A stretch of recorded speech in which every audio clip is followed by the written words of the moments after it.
who is interested in this fight knows that Evander has been saying that he fought the wrong fight the last time, an aggressive fight in the hopes that he would wear Bowe down. What everyone doesn't really know is that he was so overconfident of winning that fight that he took Bowe so lightly that according to his former trainers, Bowe and Georgie Benton, on a scale of 10, his preparation for that fight was a 7. They had difficulty getting him to spar. They had difficulty getting him in the gym. And that is so uncharacteristic of what we feel about him. And it's more amazing how he fought in that fight. I mean, when I heard that, I thought, gee, this is like Rush Limbaugh and Howard Stern taking a vow of silence. That Holyfield wouldn't be in the gym. And of course, Larry Merchant mentioned that Lou Duva and George Benton are now the former trainers of Evander Holyfield. He enters the ring with his new co-manager, Hammer, and behind him, the new trainer, Emmanuel Stewart. For so long, such a familiar face in the sport, trainer of many terrific fighters out of his Park Gymnasium in Detroit, most notably Thomas Hitman Hearns, who scored a one-round knockout over Andrew Maynard of the undercard here. Here is a look at the record for Evander Holyfield. 29 wins, the 1 loss to Riddick, Bowe, 22 KOs, but since winning the heavyweight championship against Buster Douglas October 25, 1990, Holyfield has fought 55 rounds and produced only 1 knockdown in those 55 rounds. That was in the title defense against Bert Cooper in his hometown of Atlanta. And here is Riddick, Bowe, ready now for the second defense of the IBF. Weight 308 pounds. Defense of the WBA heavyweight title. The discrepancy is attributed to the fact that the International Boxing Federation, the IBF, refused to recognize the defense against Jesse Ferguson in Washington, D.C., saying that Ferguson wasn't a worthy opponent. Bowe that went out and proved. I think that's beside the ring, George. Riddick Bowe is building himself a house in Maryland with a 16-car garage, a 4-lane bowling alley, a 3-chair barbershop, a 5,000 square foot swimming pool, and a huge bedroom with a kitchen in it. George is no longer hungry. He doesn't even look hungry anymore. George, did you ever think of putting a kitchen in a bedroom? Yeah. A kitchen in a bedroom. Damn, that's badass, dude. That's just what I'm saying. You know, some guys just know how to live better. They have greater imaginations. But it tells you want to put the kitchen in the bedroom. What do you intend to do, huh?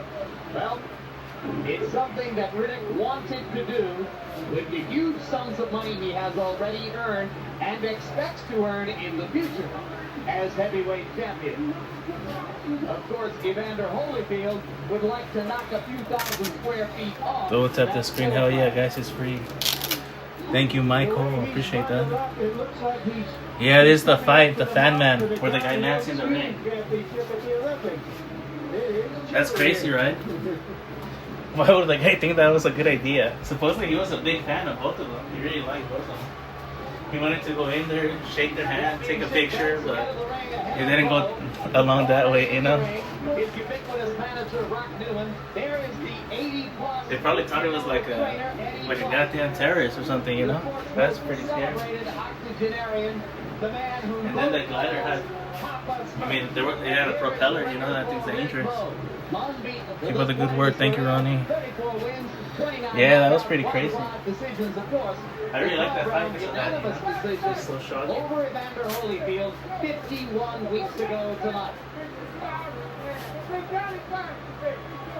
forgot in what round it happened. I think it happened in the 7th round. Was preceded by a weigh-in that took place 55 hours before fight time. Here's what happened. I think it was in the 7th round. The challenger, the former champion, Evander Holyfield.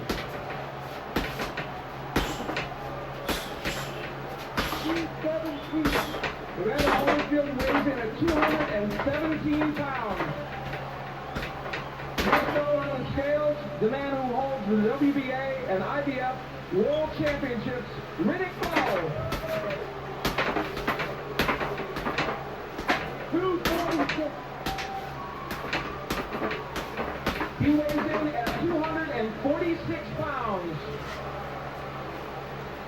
both fighters come to the ring considerably heavier than was the case last November 13. It was Bowe's weight of 246, which aroused the most notice, suggesting that there's much more than fruit in those fruit of the looms. Now let's take a look at the tail of the tape. You will see that Riddick Bowe has a 5-year age advantage, a 2.5-inch height advantage. He's 29 pounds heavier as opposed to 30 pounds heavier a year ago, and a 3.5-inch reach advantage over Evander Holyfield. Watching that tape and this tail of the tape, you wonder whether Gotta Evander go, Holyfield is going to try to get to the Hi, Cindy. new soft Yeah, I'm doing alright. of the Yeah, I champion. came back. Streamed the fight, you know. And let's take a look at punch stat numbers, Larry. And here they are. Here's how active they were in the last fight. Bowe threw 50% more punches than Holyfield and landed 50% more punches. And here is a clue to what will happen tonight. If Evander Holyfield can throw twice as many jabs as he did last time, that will mean he's following his battle plan to do more boxing and less slugging. Rules of the bout from our unofficial ringside scorer, Harold Letterman. Harold. Riddick Bowe and Evander Holyfield will box tonight using the rules of the International Boxing Federation. 12 rounds. There is no standing 8 count. No 3 knockdown rule. You cannot be saved by the bell at any round, including the last round. Only the referee can stop the fight.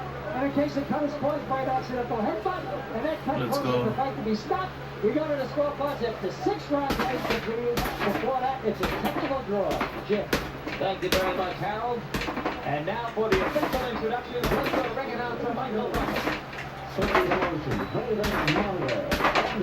The undisputed, undefeated king of beers, Budweiser, proud to be your bud. Present the featured bout of the evening. This bout is sanctioned by the Nevada State Athletic Commission, the World Boxing Association, and the International Boxing Federation. The officials for Nevada are Chairman Dr. Elias Ghanem, Commissioners Nat Carasali, Luther Mack, Bruce Lane, and Dr. James May. Executive Director Mark Ratner. The 3 positions in the ringside, Dr. Cliff Lansky, Dr. James Wishgame, and Dr. Robert Bowe. Timekeeper Mike Lazella.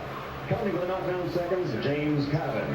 Representing the IBF as supervisor is its president, Robert W. Lee Sr. And here for the WBA as supervisor ringside, Dr. Elias Cuervo Jr. The scoring of this bout will be done on the 10-point must system, and the 3 judges assigned at ringside will be Jerry Roth, Chuck Jaffa, and Patricia Jarman. And when the bell rings, the man in charge of the action, working for the 71st time in a world title bout, referee Mills Lane.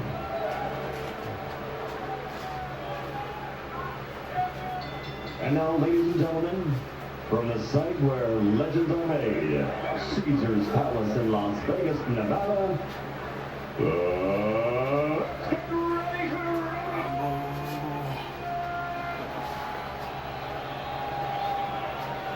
12 rounds of boxing for the heavyweight championship of the world. Introducing first, fighting out of the blue corner, wearing the gold trunks, with black trim and weighing 217 pounds. It's 1984, Olympic medalist, has a professional record of 29-1 with 22 KOs. He is a former 2-time undisputed world champion in 2 different divisions. Ladies and gentlemen, from Atlanta, Georgia, the talented and former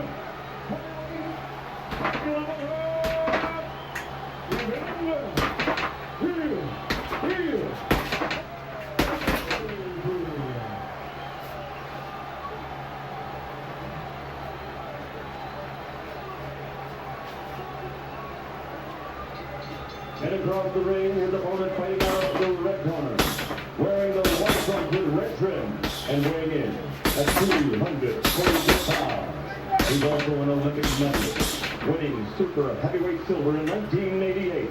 Since turning professional, his record is a perfect 34-0, 29 by knockout victory. And tonight, he defends his title for the 3rd time. Ladies and gentlemen, from Brooklyn, New York, presenting the undefeated heavyweight champion of the world,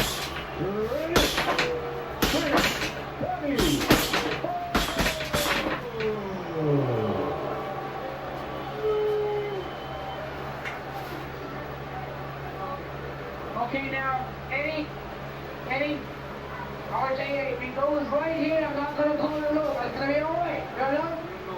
All right, now, this is the championship of the world. You're only going through all the instructions one time. I expect a tough, clean fight. Protect yourself at all times. Any breaking from the challenger. Any breaking from the champion. Let's get it on. Jim, the only sequels I can think of that live up to the originals were Ali Fraser 3 and Godfather 2. But everybody is here hoping this fight can live up to the original. It's asking an awful lot. If it's even half as good, it will be, as 1993 goes, a memorable fight. One thing I'm going to tell you that's a pleasure for me about this, and it's Bowe puts Holyfield with 2 overhand rights to start the fight. But George Foreman, a heavyweight championship fight, Bowe, all the action so far, and there's a hard right. Fighters should never try to waste that kind of energy on a fighter like Evander Holyfield. He recovers. He gets hurt, but he recovers too much. Bowe came in looking as though he was thinking first round knockout. A lot of right hands, one of them to the body, several to the head, and now Evander has weapons that really throw him. And you can get a first round knockout, but you got to do it properly. You got to set it up with Evander Holyfield. You don't disrespect a guy who doesn't believe in his heart. He lost the first fight anyway.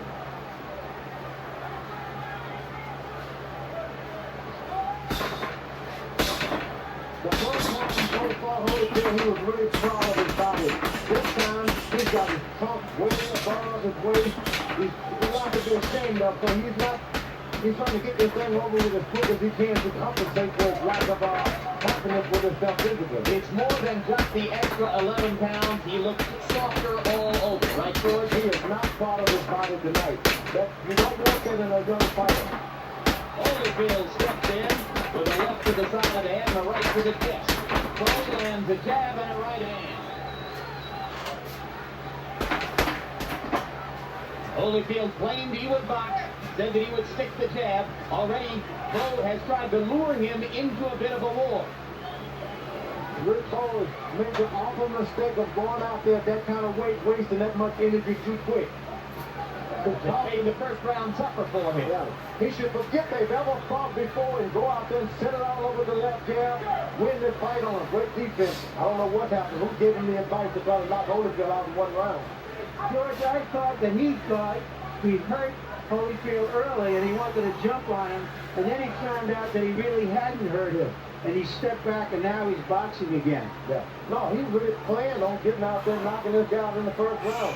Just his purpose of things gives him a false sense of security. You may be right. Trading punches of center range. Holyfield ending the exchange there. And as both men concerned, there's a little bit. The point I wanted to make, George, 2 relatively clean livers, both of them serious, devoted fathers, both of them the kind of people who treat reporters like us with respect and courtesy. It's hard to root against either of these 2 guys. You gotta wonder, Rick Bowe, talking about clean living, he's eating a lot more pork chops than Evander Holyfield. Spare ribs and everything. Well, pork is cleaner than a lot of other stuff, but you make a good point. It's not so much the pork, it's just that he eats a lot. Steaks too.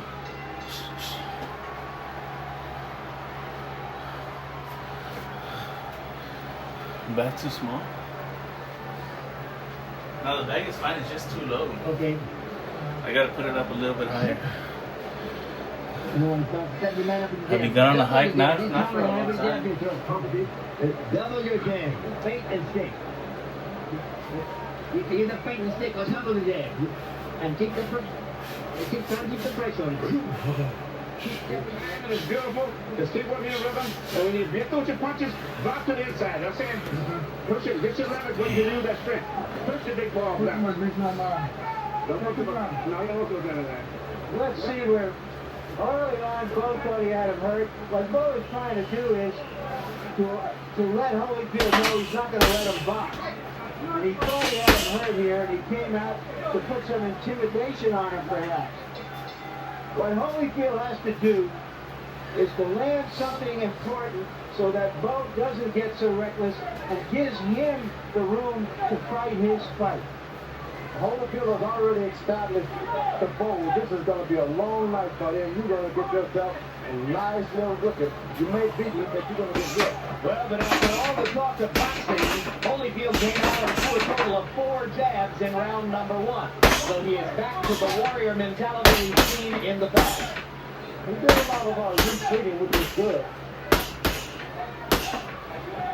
Now Bowe is back on track. He's using his jab, standing on the ball, got his balance real good. Starting to blow his nose a little too early. He can swell up real easy. Bowe sticking the jab. You notice, George, they use the in-swell under both of those eyes between rounds. Holyfield lands a right and takes one in return. But believe me, Bowe got the work of that exchange. Mills Lane warning Bowe about holding and hitting.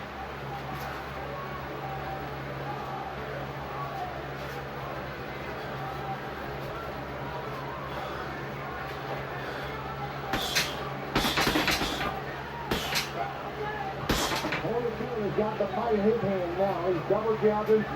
Everything he does, he moves first and then he retreats good after. Left hook landed for Holyfield. Bowe was wide open for it, and he dropped the right hand.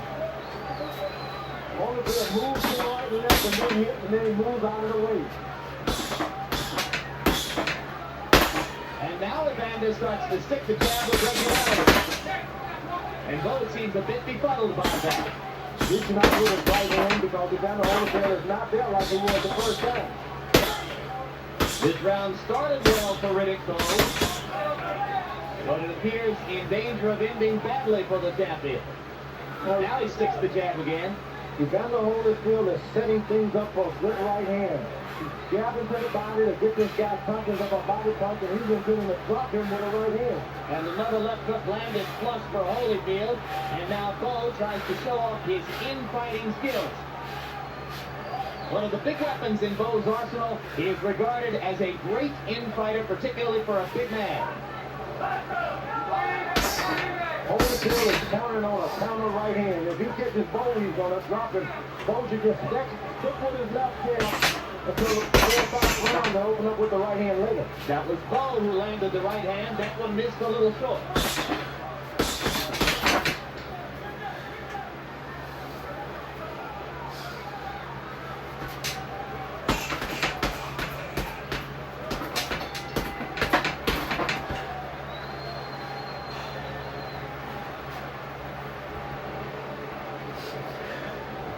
Let's get to 100 likes, guys, please. Be patient. Just keep that jab working. Keep that jab working. Get to some Slide there. combinations. Make the jab once in a while instead of before you throw it. Make it a lot. Keep it a little tight. You react. Let's get to 100 likes. That'll be great. Likes are free. All right, you're looking good, partner. Gasoline, man, no. No, you don't need to look. You don't like to look that way. You don't. The jab. Right hand coming back. Like it's Keep your hands up. You start leading with right hand now. guys, please subscribe. We're almost at 8,000 subs. You know, that'll be great if we can get to 8,000 tonight. You know, Evander Holyfield is said round 3. that a race car, good race car, doesn't need a new engine. It just needs to be tuned up a little differently sometimes.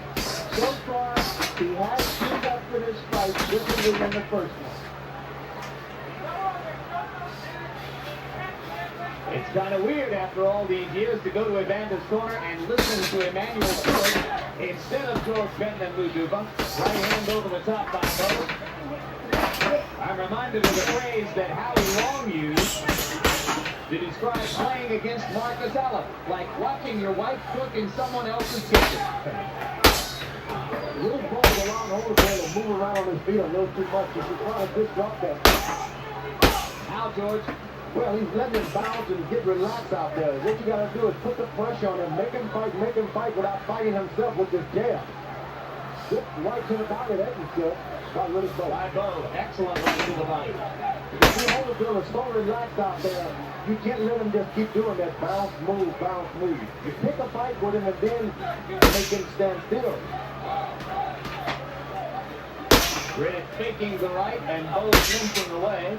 Or checking Holyfield flinching away, I should say. Hit the back hard. It's kind of late. I can't hit it too hard. Jab landed twice. Right hand wasn't there. That time the right caught leather from Holyfield's glove. Holyfield toying with the jab now and lands the right hand in close. And if Holyfield continues to land those pecky right hands, it'd be an advantage to him as the fight go on. Bowe's got big eyes. They seem to swell up easily.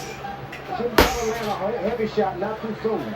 Riddick not looking assertive in round 3, forgetting to double up on the jab, taking a left there and complaining to Mills Lane that Holyfield had tried to glove him in the eye.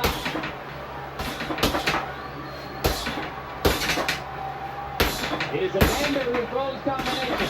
Bowe throwing one punch at a time. Evander Holyfield is the best combination fight of the two. Bowe is a better right-hand shot, but Holyfield is the best combination fighter. And things are going well for Holyfield at this point.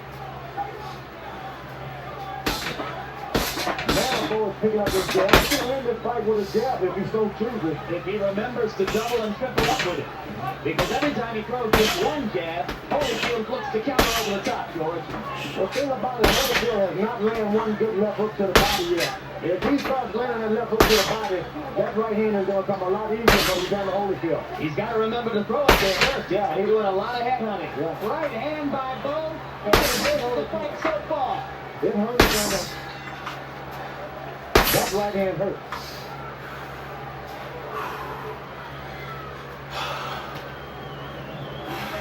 We're getting to slow down now. Yeah.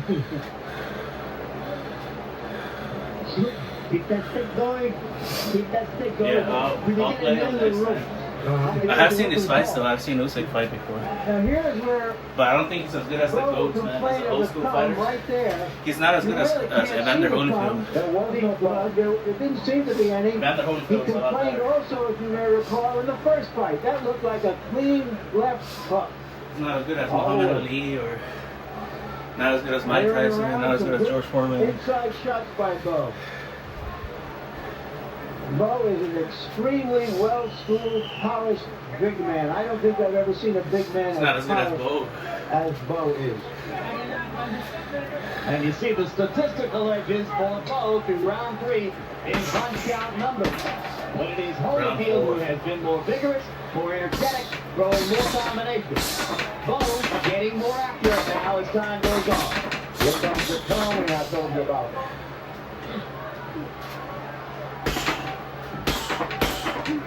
Holyfield starting to go to the body. Bowe comes upstairs, lands a left hook. Remember, he punctuated round 3 with a terrific right cross.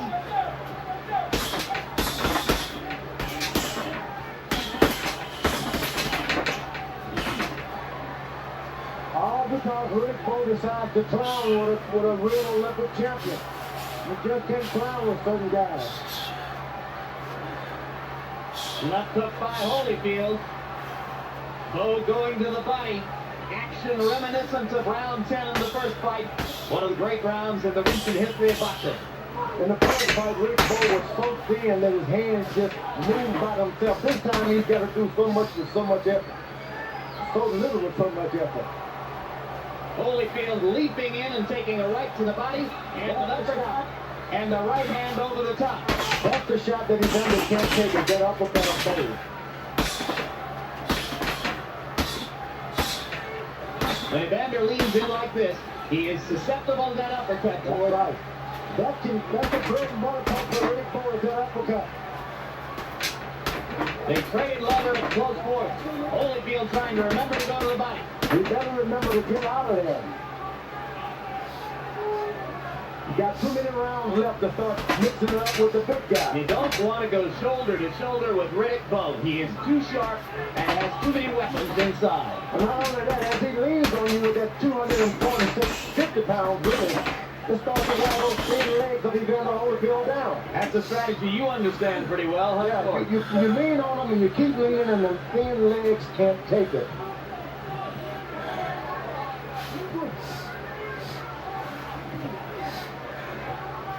think Riddick Bowe is anything but polished. He hasn't thrown one good straight right hand yet. So you and Larry have a disagreement here about everything is under and on top and flat. If he throws the right hand, straight right hand, he's dropping down the Holyfield right now. Tried to do it there, but missed. He just haven't gotten one straight shot going. I'll agree with one thing with you, George, though. He can win the fight with the jab. That's all. And a straight right hand, but everything is slapped on side the jaw. Abrasion above the left eye of Riddick Bowe. There may be blood beginning to emerge from Bowe's left eye. Holyfield lands a right on the target. And the left hand for Holyfield. And they swing and aim after the bell.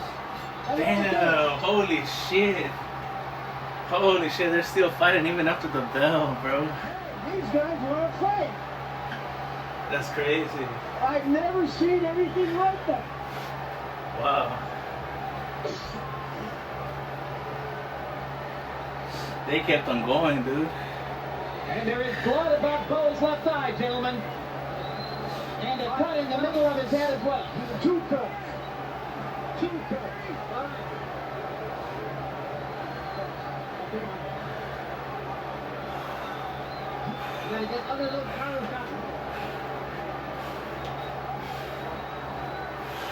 Well, this is either the end of the fourth round or the start of the fifth. Take your pick. I've never seen so many blows landed after a battle. Have you, George? Not many, but most were all slaps. It's a real good slap match at this time, and that's why there's going to be a lot of cuts. One thing it did is to limit the amount of time that Bowe's corner had to work on his two cuts above the left eye and in the center of the brow, right between the eyes. They've got a real good cut there, though. In the fourth round, Evander Holyfield Guys, the Fan Man is coming. The Fan Man. And landed 43. In case any of you know about the Fan Man, he's coming. Evander's got to be he's real coming. careful and not to try to work on that cut. Just continue to box. Round 4 was a 90-cut round for Bowe, who seems a little out of gas now as the fifth begins. Just came in a little too big around the midsection for that kind of fighter. He doesn't have a good straight punch. He's leaning on top, and it burns you off too quick. And that cut in the middle of the brow is going to bleed, George. It could affect his vision as time goes on. This is the time you go back to school. Use your left jab. Forget about a knockout. Use your left jab.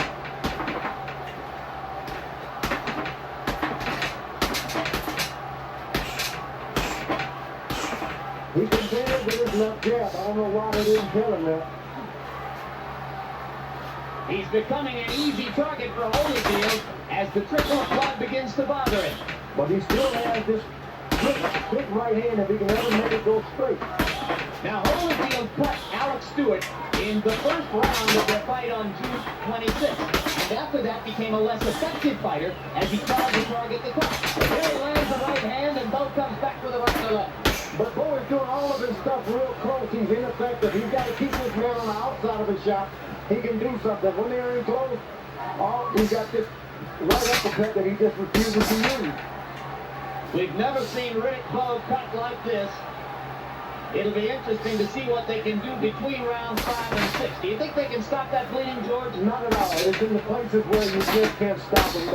The jab just bounces off the side of your nose and in the middle of your face. You just can't stop that when they get in that area. Short left hand stuns Holyfield and knocks him back. Evander recovers rapidly, as he always has. I think the big mistake was to allow Bowe to go through a good fight in that kind of condition. Overconfidence will always happen with the young guy.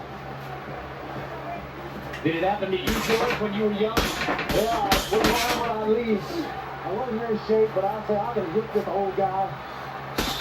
Bowe may be hurt. He is hurt. He's hurt. Holyfield gunning for a stoppage here. It would shock the world. Stuns Bowe again. And the round comes to a close. The bell saving Riddick Bowe from further punishment.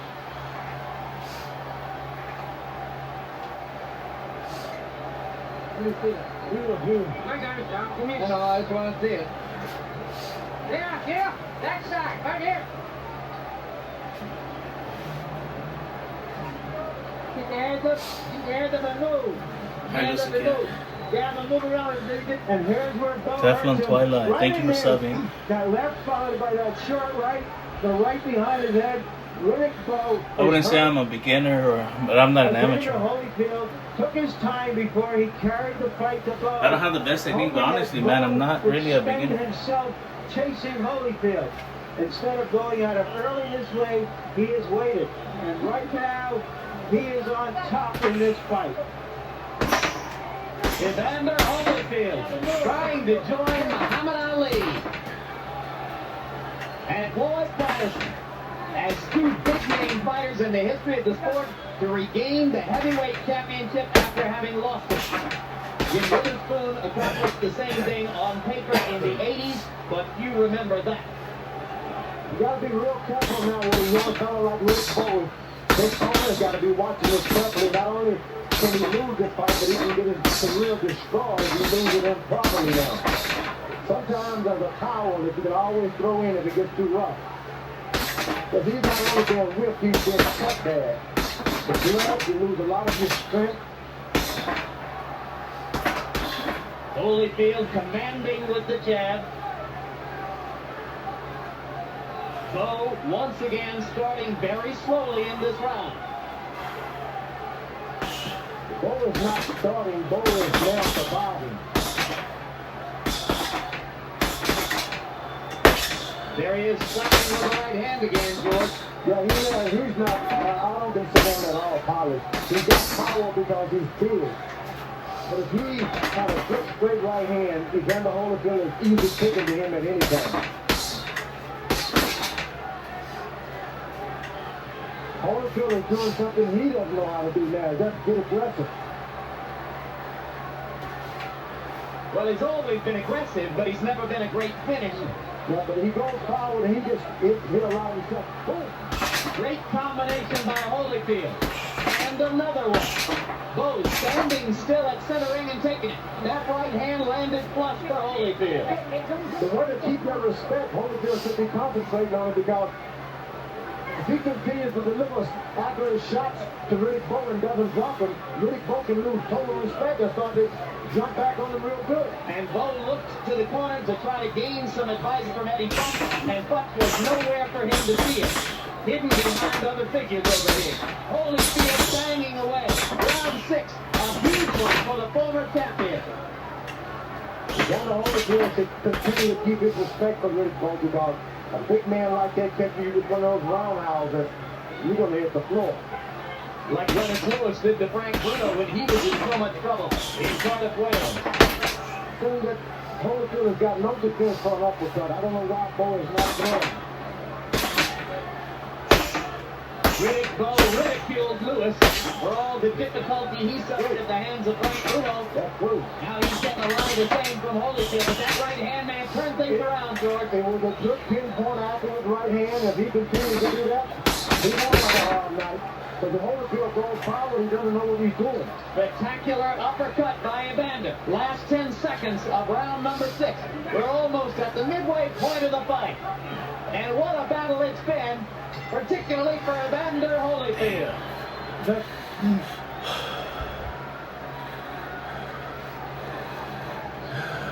How much do you weigh right now? 308 pounds. I got it. How much do you weigh?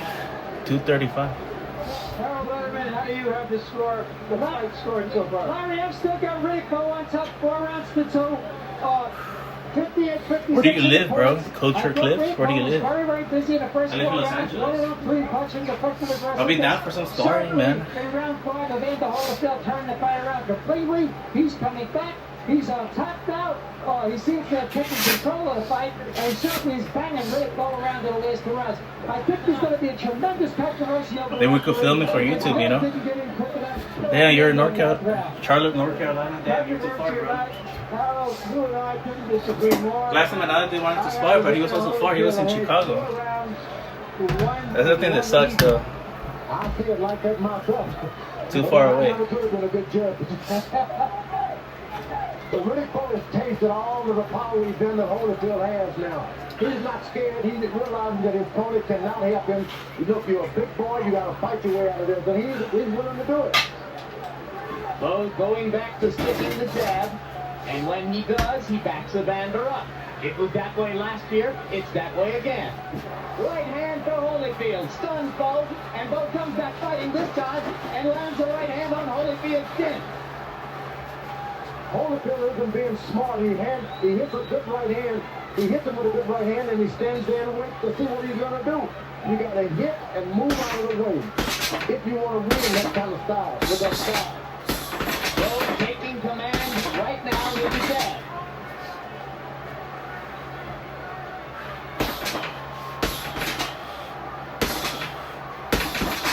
Someone that takes... Holy shit, the fan man. And somebody in a parachute has just landed on the edge of the ring, has been pulled away by security guards. The fight has been brought to a halt. There's a massive melee at ringside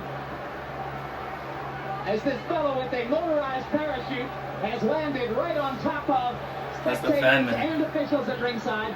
He's in the midst of a mass of security guards now. Keep it up, bro. Love to see it. Thanks, bro. Riddick Bowe's manager. Andy Ruiz, yeah. This is a monumental disaster. No, I'm not southpaw. It Right just looks now, like that on police YouTube. are filing by me. This is my left hand. This is my left hand. This This is my right hand. gentleman who has created a monstrosity of an interruption in the bout. There's a fan man, a guy on a paraglider. You know, Has he caught itself up on a row of ring lights. flew into the ring.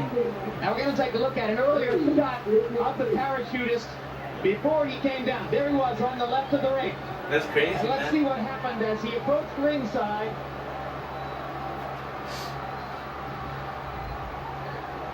There it is. Now it's different, man. Now you gotta worry about drones, right? I mean, someone could do that with a drone now. He hung himself up right on the lights, as you see there, and his body I would landed think on the the cops ring would shoot apron down a drone, right? on If top it's of a near in variety of people. like a venue full of people like This is that. the most bizarre thing I've ever seen in a prize fight. At Lucy Cat Chaos 7 PH gifted 100x2 joules. Thank you for the 100, Lucy Cat. Let's go. Thank you so much. It's a heavy capsule under that parachute. Let's go. With a motorized attachment. There could have been a propeller there for all we know, George. And if nobody has been hurt, it will be a near miracle. I've seen blood on one hand out there. Robert Newman, Bowe's manager, went nuts. It could be the best thing to happen to Riddick Bowe if there's a 10 or 20 minute delay. It's not seemed You're right. possible. It may be an angel out of the sky. You see Bowe covering up to stay warm. For Riddick Bowe. Well, they're going to work on his guts right now. Just when They're you gonna work think on you've their seen cuts, everything, unfortunately. you know you haven't, and there'll be more crazy stuff to follow. And it was already a bizarre night as a result of the fighting that went past the bell for about 10 seconds at the end of round 4. Here's what was happening in the ring at the time that the parachutist landed. You'll see, there he is, entering at the left side.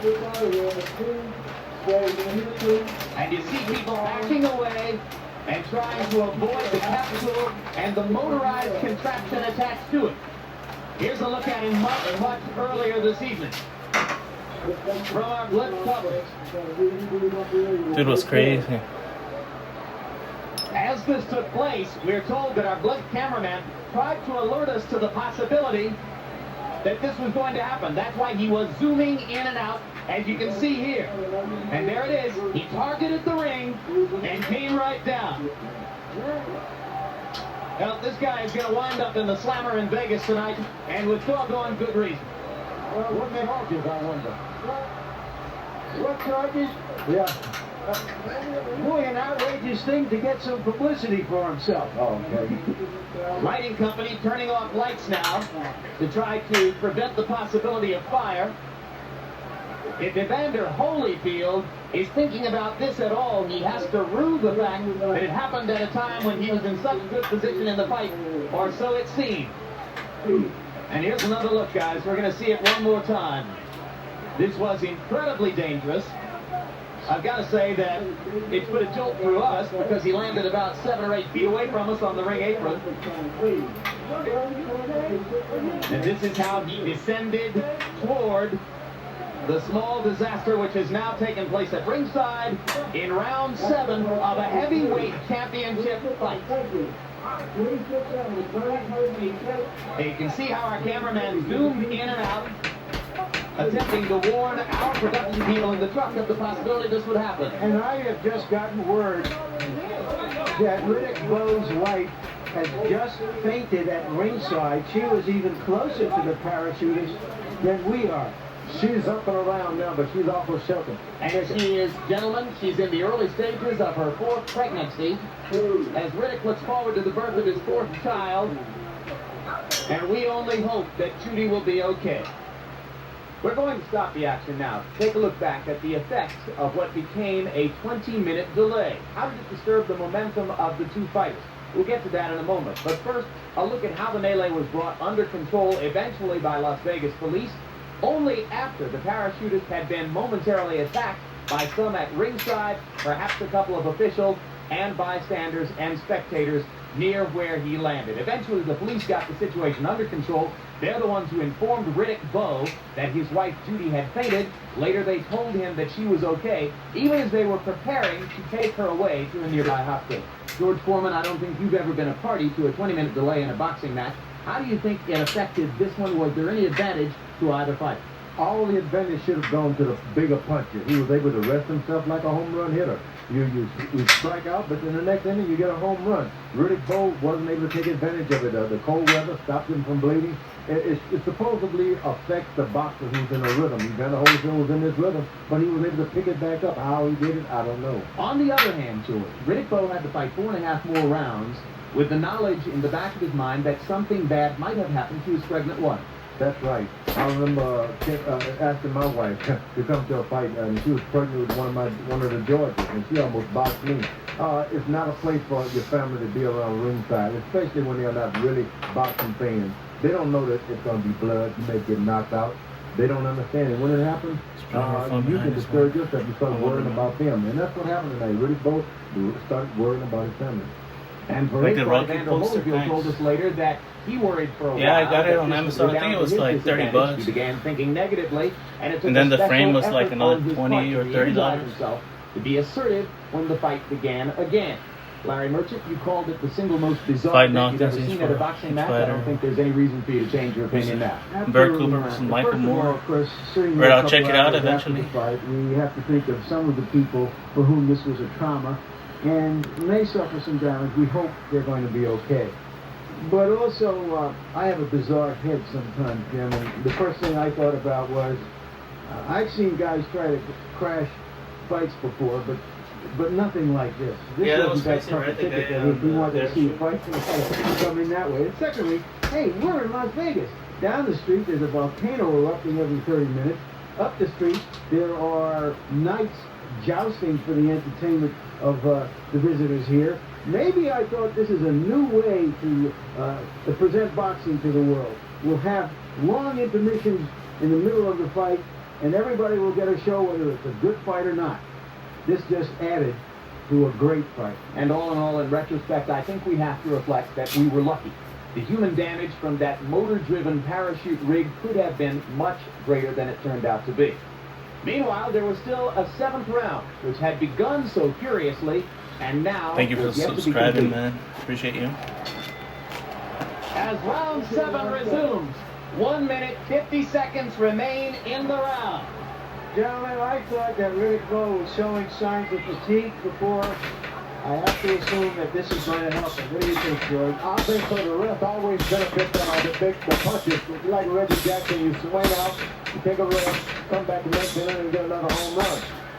But for the boxer, he gets into a groove, and he has to find that groove all over again. So it can be devastating for a boxer to get such a rest. You'll also note that there is no trickle of blood from Riddick Bowe's nose or his eye. For the moment, those cuts have been closed.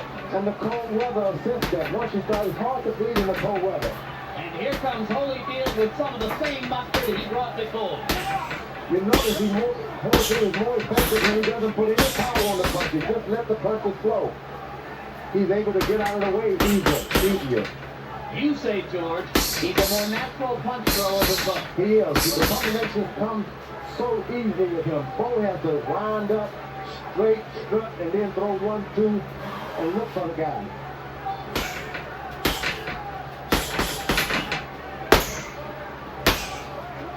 Holyfield can get in his mind that he's hit by Riddick Bowe. Listen, it hurts, so get out of the way. For some reason, he can just himself. That didn't hurt. As they finish out round 7, up to now, Holyfield has looked much the sharper of the two. And the combinations are coming real easy now. All right, let's try something. Let's try to put the bag up a little bit higher.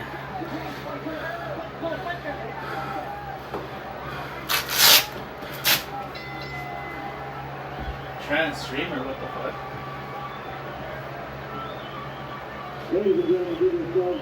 Transformer?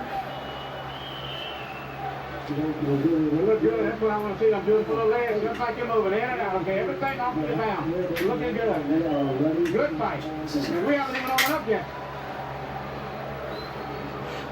Lay down. Those great legs and keep your balance. You're in perfect position tonight. Everything you're doing, you're never losing your balance. So that's the truth of the fight. And when you change, put your head in the chest.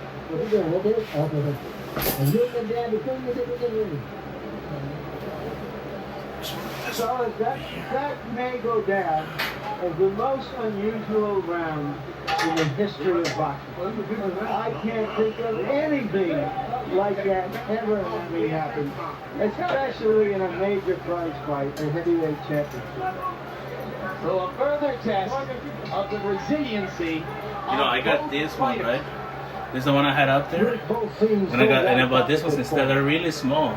Right, so I can't just use one, I think. I don't think they're strong enough, so I'm going to use 2. See how that goes, you know how that works out. Well, they didn't have time to do any more training and lose any more weight during that period of time, George. He's still the same 246-pound guy, and you say not as good a fighter as a year ago. That's right. You know, Dick Gregory was surely an asset to his camp last time around. Hard left by Holyfield. Holyfield can make a bad mistake trying to slug with this big guy. The big guy's only got one chance now, that's to land some hard shots. Why give him that opportunity? Well, I'm not so sure you're correct, George, because remember, Harold Letterman, after 6 rounds, had Bowe ahead 4 rounds to 2. Yeah, but I see in this crowd sense that Holyfield's got this fight in his hand. Now, of course, we're not judging. So let's do that. And we've never fathomed Vegas judges 100%, have we? Yeah. Hard right hand inside by Bowe to the side of Holyfield's head. Backed him up for a second. Riddick tries to land another one, but misses. You see, you can take an easy ride when you get close to Riddick Bowe because he slapped with his right hand. Get in and rest and then get out.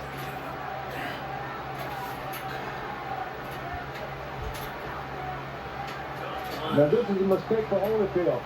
When you hit that big man, believe me, he's going to pay you back. Hit him, get out of the way. Don't sit and assess your damage. But this time in close, it was Holyfield who landed the uppercut. Now Bowe tries an uppercut there, and it was blocked by Holyfield's glove. So now it's a little bit higher. The one thing when you're fighting the younger fighters, you can be assured once you hit them hard, they're going to try and pay you back. So you hit them and then move out of the way because they're coming back. Good left to the body by Holyfield as they fight in the glint. Blood trickling again from above the left eye of Riddick Bowe. And now all down his nose. And bound to affect the vision in the left eye. And Holyfield takes advantage with the right hand. Should not try to go for the knockout. Just get the same punches without all of the extra effort. It's not going to hurt anymore if he leans in with all his power or if he doesn't. So just do the punches and get out of the way. George, do you think blood on your opponent helps you win a decision? Not at all. You don't think it affects the judge? No, Larry Holmes put blood on Evander Holyfield in that fight, and the judges didn't even pay any attention to it. Right hand over the top by Holyfield. Beating Riddick Bowe to the punch right now. I guess that He's kind of no works. doubt outboxing Riddick Bowe, but he should stay away from the slugfest. Another left-right combination by Evander. And 3 more shots. And Bowe comes back with a hard right. And again they fight beyond the bell. And Evander Holyfield is starting to dominate this fight.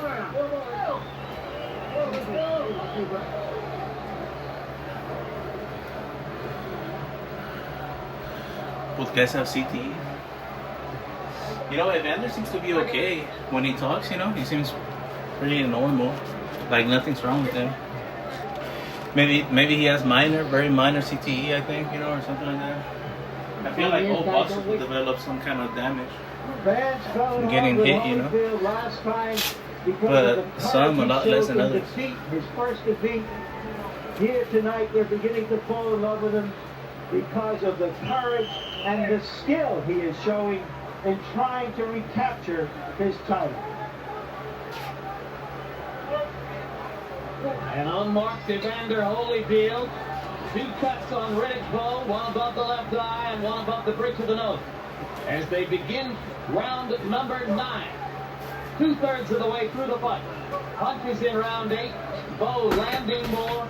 Holyfield a higher percentage. Both men punching accurately. Riddick Bowe is pretty kind of desperate with that right hand now. He needs to set it up with the jab. Got to set it up behind a jab, and it can happen real easy if he only believes in it.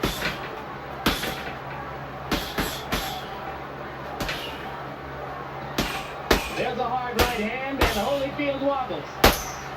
Can Bowe follow it up? No, Holyfield is on the move, man. He's been on the move pretty good in the night. And once the big guys land 2 good shots, they get tired and they got to stuff in some ass.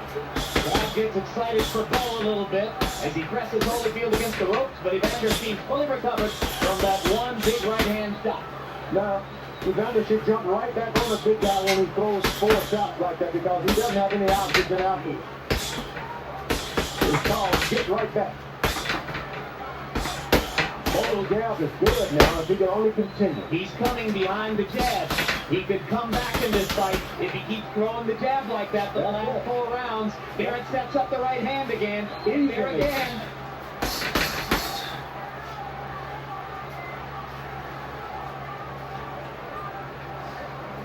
Holyfield should just forget trying to slug it out with this guy. Hurt him and get out of the way. Holyfield staying in, becoming a target. Bowe starting to heat up.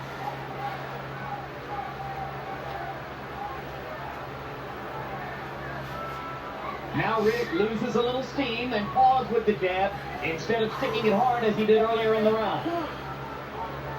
Holyfield has tended to dominate the last minutes of the round as Bowe has run out of gas and Holyfield's superior conditioning has shown up. And at this point, we're starting to see Evander Holyfield's left hook to the body, which we haven't seen earlier. Bowe is trying to counteract by going below the belt. This time, Holyfield doesn't have to referee for help as he did the first time. Solid right hand inside by Bowe. Holyfield teamed into it. Holyfield actually landed the right hand first that time. Another right hand. Left-right combination. Bowe misses with the uppercut. But why Holyfield leans in after he lands that right hand, I don't know. Throws the right hand and falls right into Bowe.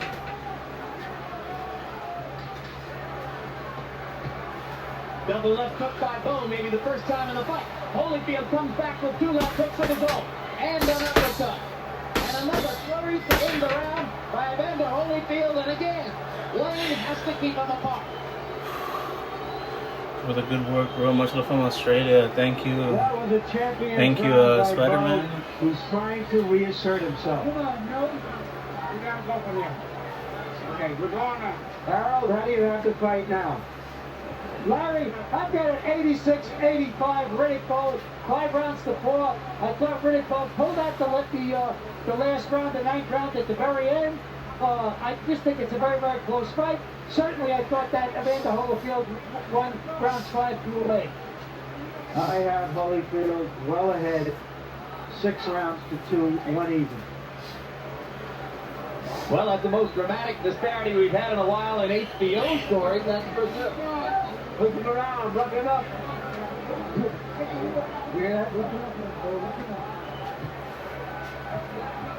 Eddie Futch telling Riddick Bowe, rip him around, rough him up.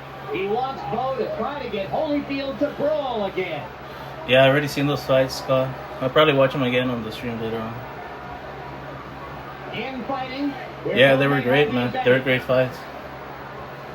While Holyfield lays in there with that big man or the great Arturo mistake, Gatti, I like how he came back, you know, came back to win. You get your shots in Because he lost the first one, he won the second one. Warriors, I'm not sure what happened with the Warriors second one. The mentality. third one, I haven't We're seen into that the one. 10th round, and of course, you can't forget what happened in the 10th round a year ago when the two men fought a pitched battle with a seesaw momentum. First, Bowe dominating and seeming on the verge of a knockout, then Holyfield coming back. Once again, 51 weeks later, they are trading leather in the 10th. Holyfield is doing so good when he lands 2 or 3 jabs, move out of the way, go back and do it again. Right hand by Holyfield. Forward. He's shooting forward once he does it. Clean jab, snapping Bowe's head back. Holyfield must be sharper puncher so far in round 10. Bowe landed a right inside. You better be careful. Bowe is finding you. They're just kicking the foot, hitting below the belt, hitting on the break, waiting for the bell to land another shot.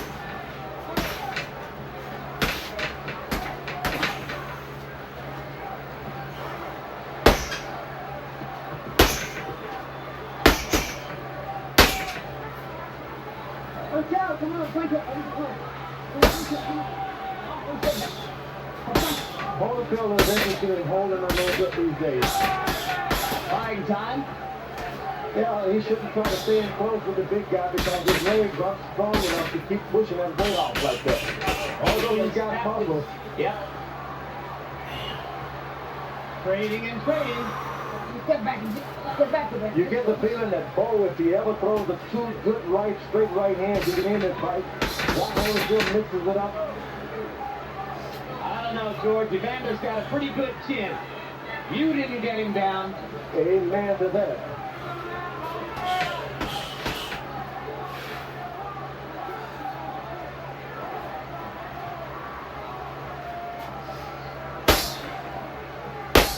Round 10, a bit of a lull now. Right hand by Holyfield inside, rocks Bowe back. But he shouldn't try to go for the knockout. Just land the shot, be content, and start all over again. He gives Bowe a chance to come back with an uppercut of his own.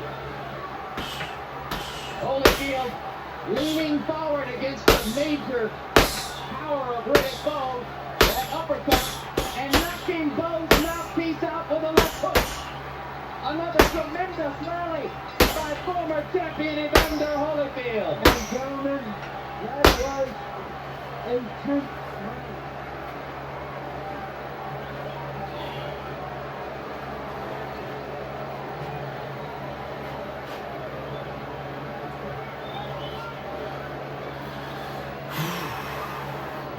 Should let the punching back punch you up, man. If it could, that'd be good practice. You can win this fight of yours. Remember that defense is the most important skill in boxing. You want to avoid brain damage. Yeah, that's for sure, man. And that Yeah. champion Definitely don't want to take no bad punches, you and know. he's going at him. He's not going to give him a chance at a Yeah. distance. He feels comfortable inside now, George. You just saw the mouthpiece Especially by flying guys out. like that, you know. And once again, that is a Those kind dudes, of symbol bet they hit of hard what's as hell. been happening in this fight. What a tremendous effort by Holyfield. What a test for Bowe as champion. Coming up in these next 6 minutes. You would think it was Handel's Messiah here a month and a half before Christmas as the crowd chants, holy, holy, holy, and Holyfield delivers another right hand. Riddick Bowe has been doing a lot of bashing on Holyfield, talking about him doing cruel things, and you'd be surprised the public just doesn't like that all the time. You say nothing of Holyfield. Holyfield marshaled his anger. He never went back at Bowe in those news conferences when Riddick called him a jughead and a gargoyle. He saved his ammunition for tonight. Evander saving everything for counter right hand. And he's moving good. When they thought his feet were more stable, he didn't bounce around like this in the 10th, 11th round. Left hook inside by Holyfield. He stands in front of Bowe, but Bowe seems not to have the ammunition to go after the target right now. And Riddick Bowe's corner told him when he get Evander Holyfield against the rope, go for it. And this is the first time he's tried it. George, do you think after all these rounds and all the shots that Bowe has taken that he still has the strength to knock out Evander Holyfield? I do believe. You remember you talk about how polished he is, but he hasn't landed that good polished right hand that he has. If he gets it, he can win this thing. I think Evander Holyfield has taken the polish off him. Holyfield winning most of the exchanges at close range against a guy regarded as a terrific infighter. Bowe not quick enough tonight. Now looking more and more hesitant as he tries to find the target. His time running out. Bowe is a desperate man. You just don't fool around with desperate guys like this. Well, that right hand just inches away from being on the top. Not really close.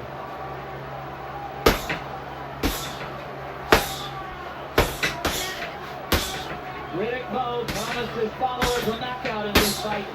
Now he is fighting to survive, or so it would seem.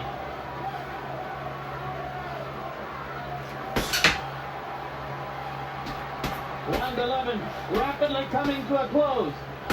And surely Evander Holyfield believes in it. Why that kind of right hand? Evander Holyfield has been waiting for that right hand all night. It's the same one that dropped Buster Douglas. It hit him, didn't hurt him, but it got him with it. 10 seconds to go in the 11th. He got him again. Got him again. This right hand shot by Holyfield. Surely he believes in his heart. Regardless of what's on those judges' scorecards. And he's 3 minutes away from taking his title back.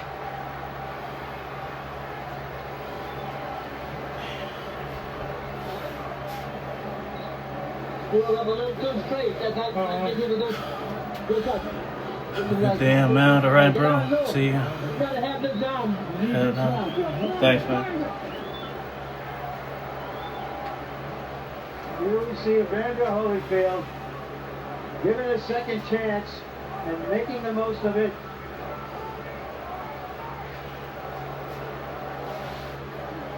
Conventional wisdom that Evander Holyfield no longer had the fire back like this against a big, young champion.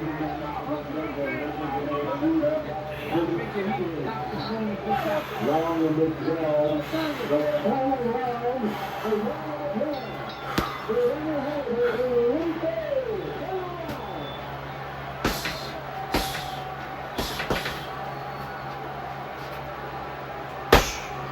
Harold, how do you see the fight quickly? Larry, a little bit closer than you. 105, 104, 6 rounds to 5 of Evander Holyfield.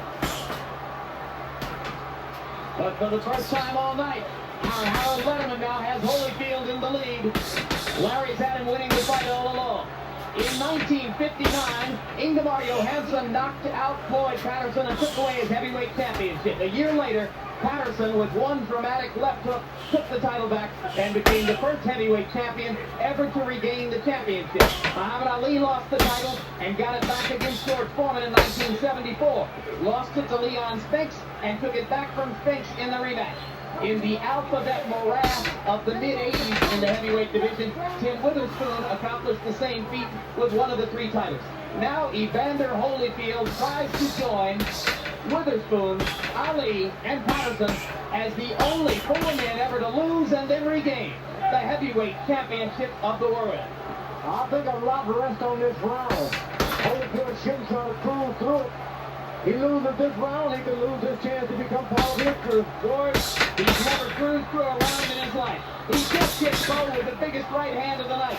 And Riddick came back with one of his own. Yeah, he tried to cruise a little bit. He better try to win this fight and not try to cruise.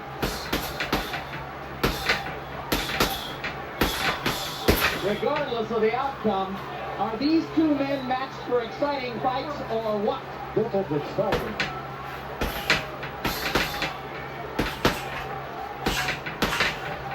Holyfield waiting for that good right hand. He doesn't understand. You can lose a fight waiting. Bowe lands an uppercut, and he drops it. Holyfield loses his mouthpiece. The mouthpiece at center range. Bowe comes back with the uppercut, trying to hurt Evander while he has his mouthpiece out. Mills Lane tosses the mouthpiece to Emmanuel Stewart in the corner. Holyfield unprotected. He's hurt. You're right, George. Riddick's got a huge chance here, and he's going at it with everything he's got. He wins this round. I can't see the judges not going for him. And now Lane decides that it's time for Holyfield to get the mouthpiece back. So Riddick Bowe had a chance there for about 20 seconds to do serious damage. Couldn't quite take full advantage of it.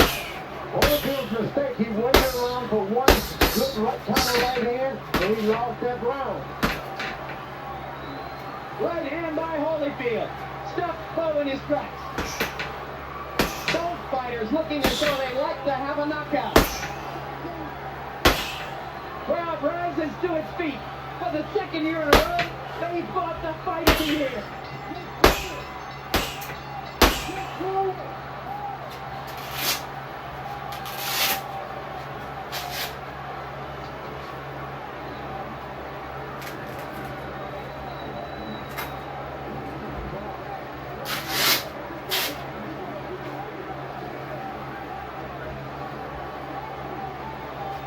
Sometimes, gentlemen, the sequel can be better than the original, even when the original was for...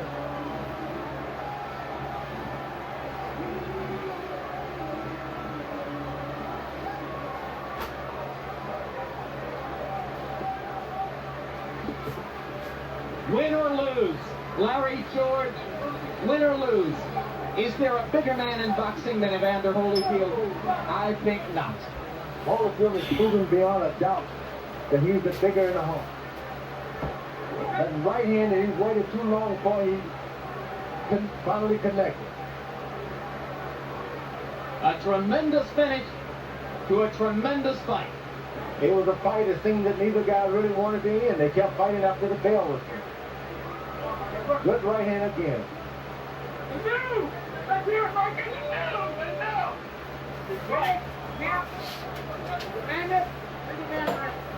Bowe waiting, going shot. And now, with the crowd still wobbly and shaking off the effects from that stunning event when the parachutist landed on the apron, with the two fighters reeling from the battle in which 4 times they continued hitting each other after the bell, with Judy Bowe out of hospital and Riddick Bowe uncertain as to her condition. These two fighters wait for the judge's verdict in a heavyweight title bout. Harold Letterman, our unofficial score. How did you have it? Jim, I had it 6-6, 114. I got it a draw. I thought that Riddick Bowe definitely pulled out the last round to pull out a draw in the fight. Very, very close. And here's the official decision. Cards, Chuck Jampa scores the bout, 114. 114, he has it even. Patricia Jarman scores the bout, 115 to 114. Another fight? Jerry Roth Maybe scores it, tomorrow, dude. 115. Hopefully tomorrow in the evening. It's not too hot. It's been getting hot. Starts to get really hot like around 12, and it doesn't cool off till like 8 p.m. He won it.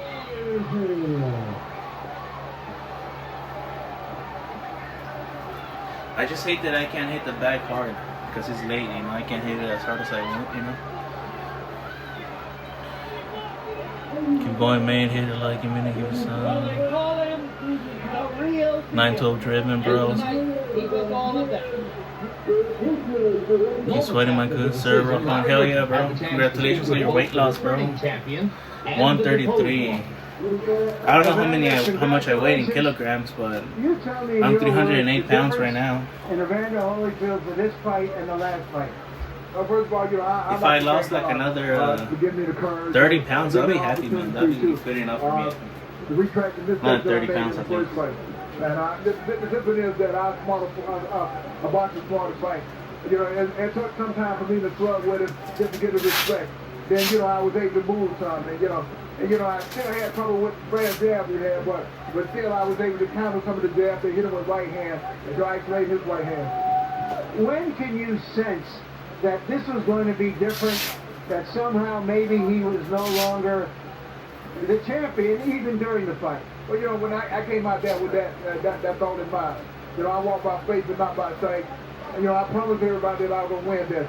You know, I knew the Lord would give me strength. All I had to do is just have courage to go in there and fight the fight regardless of the circumstances. Because, you know, he shut me up sometimes and stuff that could have got me into just slugging. But, you know, I thank God for me having a sound mind, being able to break out from that slug and go back to boxing. So the fact that you changed paces, boxing him, slugging with him, do you think that in some way that threw him Thanks, off, dude. It's a unlike the metabolism last mindset. time, where he can anticipate everything you were doing? Well, yes, you know, what's Do you like old school boxing? I do like MMA. I just haven't really been watching it. I did see the Islam Makhachev versus what's his name? Ian Gary, I think. I saw that. I liked the fight. It was good. But yeah, I'm more of a boxing fan. I have seen some of the modern fights. I like the Klitschko's. The Klitschko's were pretty good. A lot of people didn't like them because they dominated everyone. Because they were just so big and strong, you know. And there wasn't like really tough competition for them, you know. None of us have ever seen anything like that. But they were, I don't know, they were good. Klitschko's. What exactly did I'm not a big fan of the newest guys though. Like I'm not a fan of Usyk, to be honest. Like he's good, but I think there's not enough good competition. Back in the day, they had I don't know, they had like the type of fighters I had. They were so much better. You seem to be I like George Foreman, momentum at that point, but like I don't necessarily have like an all-time like favorite like boxer. I like Foreman because of what he did, you know. Like he came back when he was older and he won the championship, you know. I think that's pretty incredible. It's very inspirational, you know, what he did. So I guess George Foreman. But as a particular style, I don't really have like a favorite boxer. I like a few. I like a couple. I like Manny Pacquiao, Julio Cesar Chavez, George Foreman. I like Muhammad Ali, Joe Frazier. Those guys were great. Evander Holyfield too, Mike Tyson. I kind of like all of them, you know, to be honest. I lost the Olympic trial. I had to come back and fight Ricky Womack twice to beat him. You know, I was determined that I had to win this thing. Do I like George Foreman more? Well, I like George Foreman, like the way he was outside of the ring, you know. That's what I like the most. And I like that he came back and won the title when he was like, what, like 44 or 45, you know? A second time. Look down here to get home and get to church. And, you know, and be able to thank the Lord before all the people. Let everybody know that, you know, it's not I, it's Jesus that gave me the faith and the confidence to be the champion of the world again. Thank you very much, Evander. Riddick, you explained to us the difference between the first fight and the second fight, except the fact that you man, won Riddick the Bowe's first a big loss. dude, man. He was Why 6'5". did you lose this fight? 6'5", 250. I guess the judge is so different. I felt like going to the last round. He made Evander look small, even though Evander was 6'2". You know, he's also pretty big. You know, pull off a decision. And I felt like yeah, Rocky IV's my favorite, I think. Well, Rocky 1 is actually my favorite, though. But like, I don't know, Rocky 4 is my second. Best fight ever, Rocky Apollo. Yeah, that was a great fight. Well, perhaps I could put it a bit faster. As I said earlier, I wasn't going to take duck, slice, step jab. Waiting, he was able to follow point. I really can't catch this people point because I haven't seen the tape. But again, I take my hat off to Evander Holyfield. I wish him more luck, and perhaps we could do the third time. Perhaps the next one might be better than still in Manila. Were you as prepared for this fight mentally and physically as you were when you were challenging for the title? Well, I think for this fight, I had to do a lot more interviews and things like that. But again, I'm not one to make excuses. The judges say Evander Holyfield won this one, and I congratulate him. I hope he does well, you know, with the championship, because in due time I'll be back. Tell us about the seventh round. What you saw, when you saw it, and how did it affect you? How did that long delay affect the fight? Well, I got cold somewhat, and I feel like at that point, I had to, it was in my favor. And by the sixth round being stopped or what have you, I had the opportunity to get so cold, and I guess Evander Holyfield took advantage of it. He came out, he was strong. Did you know that your wife, Judy, had fainted at ringside during that time? Yeah, I saw it, and I kind of, you know, looked back at her, and I saw her taken out. But I'm not going to say that affected me. I guess part of me wanted to do that for her because, you know, she is pregnant. And I don't want to take anything from Evander Holyfield. he won the fight, as the judges would say. But I guess by me seeing that, it kind of distracted me somewhat. It wouldn't be human for you not to be in some way affected, even as you went back to work. Oh, I definitely was affected. But again, I do not want to take anything away from Evander Holyfield. The judges say he won tonight. My hat goes up to him, and I congratulate him. What are your plans now? I shall return. I'm going to like everybody. Evander knows, I guess maybe I'm in the predicament he was at one point, and I'm just as much determined as he was the last time. So, again, I'm just so young and I'll be back. Thank you very much, Riddick. So let's sum up the events of this landmark evening in the recent history of heavyweight boxing. Evander Holyfield joins Tim Witherspoon, Muhammad Ali, and Floyd Patterson to become only the fourth man in the history of the sport who have lost the heavyweight championship and then won it back in the ring. As for Riddick Bowe, he loses the heavyweight title, and in his 35th fight, he has his first loss. His future changes somewhat. Final punch stat numbers paint a fascinating picture of what happened in the ring. You'll see that Who's the good in the? I don't know, bro. Computations, Bowe is given credit for having. I mean, I like Manny Pacquiao, 250 more Floyd punches Mayweather, and landed exactly those two guys 100 were more good. than did Holyfield. When you look at power punches, hooks, crosses, and uppercuts, that tells you a different story. When they stood toe-to-toe, It's like if you go for an uppercut, but instead you slides to the side. and that, in the eyes of the judges, was Jab from the enough side view. for him to win back his heavyweight title. George Foreman, what does this do to Evander Holyfield's place in the history of heavyweight boxing? Well, he's proven that tag now the real deal. He's recaptured the heavyweight title, which is a few heavyweights, a lot of try, but few have been able to do. He did it in grand fashion. It wasn't given to him. He won it. And let me tell you, he puts his name right there with Floyd Patterson and Muhammad Ali, who did it by beating you in October of 1974. And I'll try that combo next time. We've got other great memories to treasure tonight, George.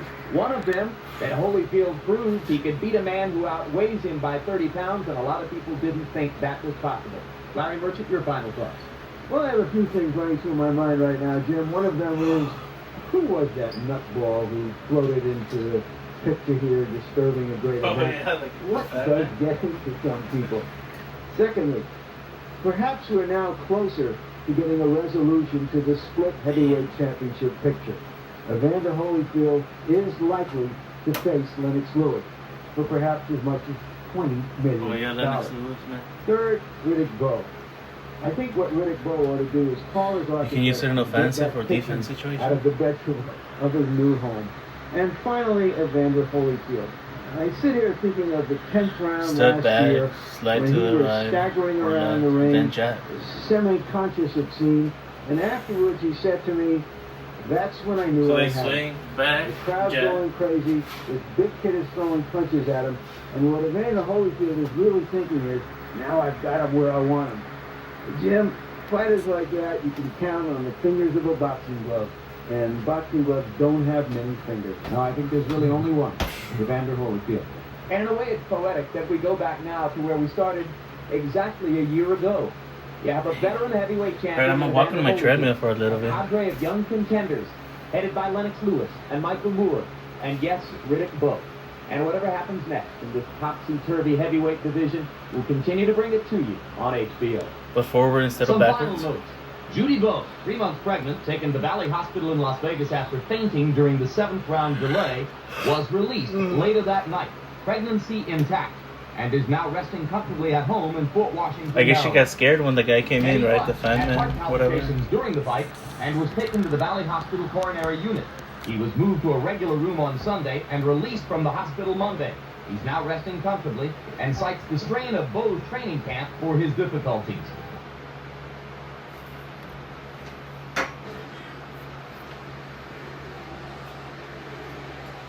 Deontay Wilder. Tyson Fury.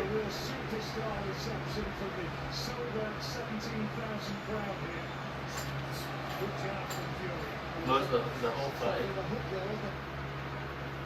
You know, I thought Tyson Fury. I thought he beat Alexander Usyk on their first fight. You know, I really thought he won it. I can't believe they gave it to Usyk. You know.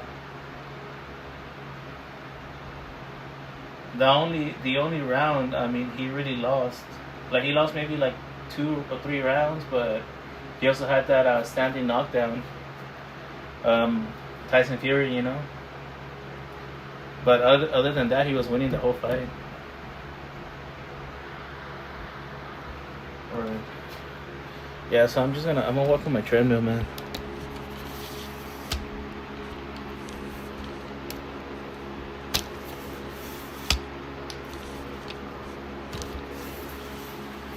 Being 6'1", 145 seems. Maybe size does matter. Yeah, I guess so. I mean, if a dude's really big and you hit him, like maybe nothing happens, you know, like he just looks at you. You know what I'm saying? Like it'll hurt him, but he's just gonna look at you all pissed off, you know. I remember when I was in high school, there was this fucking big ass dude, man. This dude was fucking like literally a giant. He was 6'6", 450 pounds, you know, and he ended up going to the NFL. And like I would never think of fighting that dude, man. I think in boxing the reason why you can fight bigger dudes is because you got the gloves, you know, and it gives you defense, you know, so you can block the punches, you can move around, you know. Like people say it's kind of like running, but it's the sport of boxing, you know. It allows you to beat bigger dudes. But in real life, you definitely, I don't think you could, you know. Like you wouldn't want to square up with a big ass dude like that. I'm only 308 right now, you know. I'm not even all that big. There's weight classes for a reason. Yeah, exactly. Depends a lot on stamina, taking a punch, countering punch. Yeah, people just scared. Yeah, dude, but if someone's really big like that, like they can hit hard. Like I can hit pretty hard, dude. Like I can hit so hard, I'll be scared to hit someone with all my strength.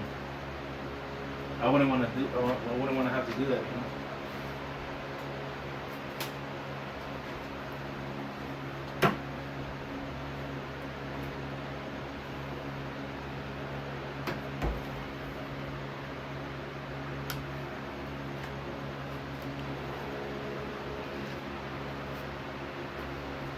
Alright, I'm gonna put the incline up, man. I'm gonna put it all the way up.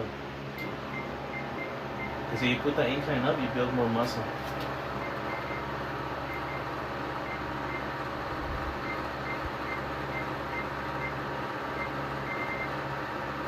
Alright, so that's 10 incline, dude. That's the max. 10% incline.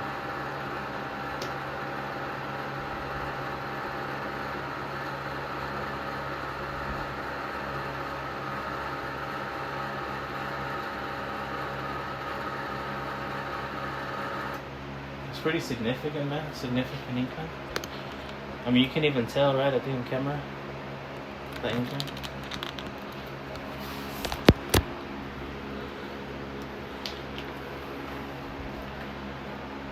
Wake up, bro. One Sean Strickland versus super offensive lineman who were undefeated. I don't know. I still think it does matter, though.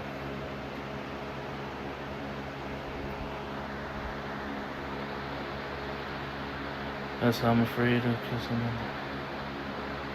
Yeah, it's best not to fight, bro. Like, honestly, you can talk things out most of the time, you know?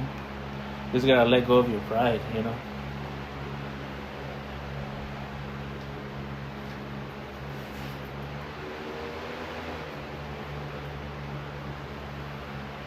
So that's the incline. I mean, it's pretty noticeable, right? The incline. That's 10% incline. That's the max. I wanted to buy a Stairmaster, but they're like super expensive. So I just went for the treadmill. It was like having a Stairmaster in a way. Now what do I play on? What should I play on my my computer?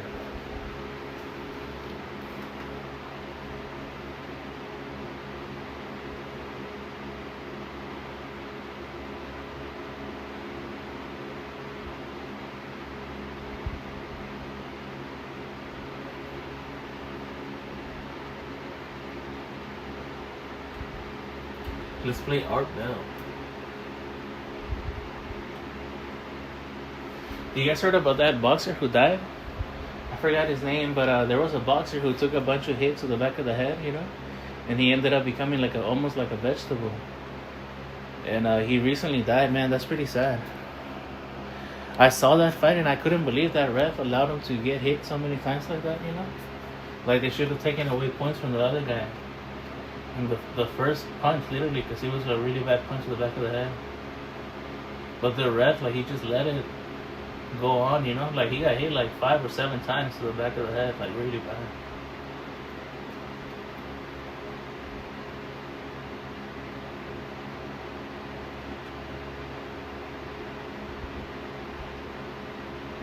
We'll kick it all off here in a bit. I will read to you what's on the back of the awful thing in the attic. Brad Cycle I need water, man. more than 100. Let me get some water. That's true. On the strange and unknown. Here, referring to Disco, he draws upon his 40 years as a psychic researcher to select the eeriest, spookiest, scariest, true stories. Underlying, it comes, of course, from his own investigations and from his extensive files of the paranormal and the mysterious, because people send him things. Steiger and his wife Sherry live in Forest City, Iowa, part of America with cats, ghosts, and Scandinavian pixies. Brad Steiger, hello. Hello, Arthur. Great to have you back. Well, great to be back with you. It's the right time of year for stuff. Yeah. I love Halloween. Mm-hmm. Brad, I don't know why, but yes, I do. I guess I love to be scared. Yeah. Why do people like to be scared, Brad? Any thoughts on that? Yeah, I have a lot of thoughts on that. I think it's an affirmation that they are alive. We are alive. If you're scared, if you're fearing it. And the thing with ghost stories is no matter how eerie and spooky they may be, they are an indicator that life goes on beyond the grave. You bet. And that is, I guess, one of the two great questions that we could have answered in our lifetimes. We may never have it answered, but you're right. It's the great question, and it is an affirmation that there would be some sort of existence after death, even if possibly not such a pleasant one in some cases. Mm-hmm. I think, again, I've just had a real education as I've traveled around investigating from coast to coast and overseas as well. I began pretty solidly intellectual about the approach to the unknown. I really felt that so much of it was people's misinterpretations, their own deceptions, misinterpretations of the hot water pipes bumping and thumping, and certainly there could not be such a thing as an actual spirit that hung on. And of course, I came also, you have to remember, I came from evangelistic Christian background in which these sort of things were anathema as well. So once I had expanded from that base, I still took a very, very solid approach to it, except I had to balance it with my own experiences growing up in a haunted house. Our farm was originally a stagecoach stop. So again, all sorts of drama had gone on there, I suppose.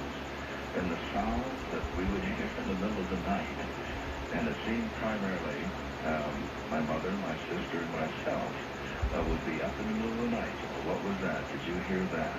Doors opening and closing, footsteps walking around, and strange sounds outside. My dad was the kind of person that if you couldn't see it, taste it, or touch it, it didn't exist. He was also a very strongly orthodox religious man, but he never laughed. He never made fun because he knew that we were genuinely experiencing something, and I think he just could not have seen when the salt shakers lifted and the toilets closed. I think he chose not to. All of that was really going on? Oh, yes. Salt shakers lifting? I think chose not to, Art, because people can do that. Oh, I know. They can sort of blank it out. If it absolutely violates their belief system, they can blank it out. The telephone receiver, lifting off the hook and dropping it out in front of everybody when no one's near. Really? Footsteps thumping and bumping, the doors slamming shut. And again, these types of things, and then my mother's own paranormal ability. I guess I had a balance there. Wasn't all of this a bit much for your dad? He was just most wonderful. Sherry said he was as close to a saint as anyone she has met. He somehow dealt with it all in terms of his conventional and orthodox religion. Now, I didn't know that your mom had paranormal abilities or psychic abilities. What exactly can you tell me about her? Well, we have been linked up ever since I was a child. We have a strong telepathic connection. But as a child, I remember she was very mediumistic. It began for her when she was just a little girl. And an angel appeared before her older sister and herself. And the entity was solid enough, Art, that it left imprints of its sandals in the gravel road, the country home where they lived. Now, my mother's older sister is as strongly a rational, objective person who has ever walked the earth. There's also, I suppose, a slight competitive edge between sisters. So again, my aunt would not, and to this day, she substantiates what they saw. She simply would not.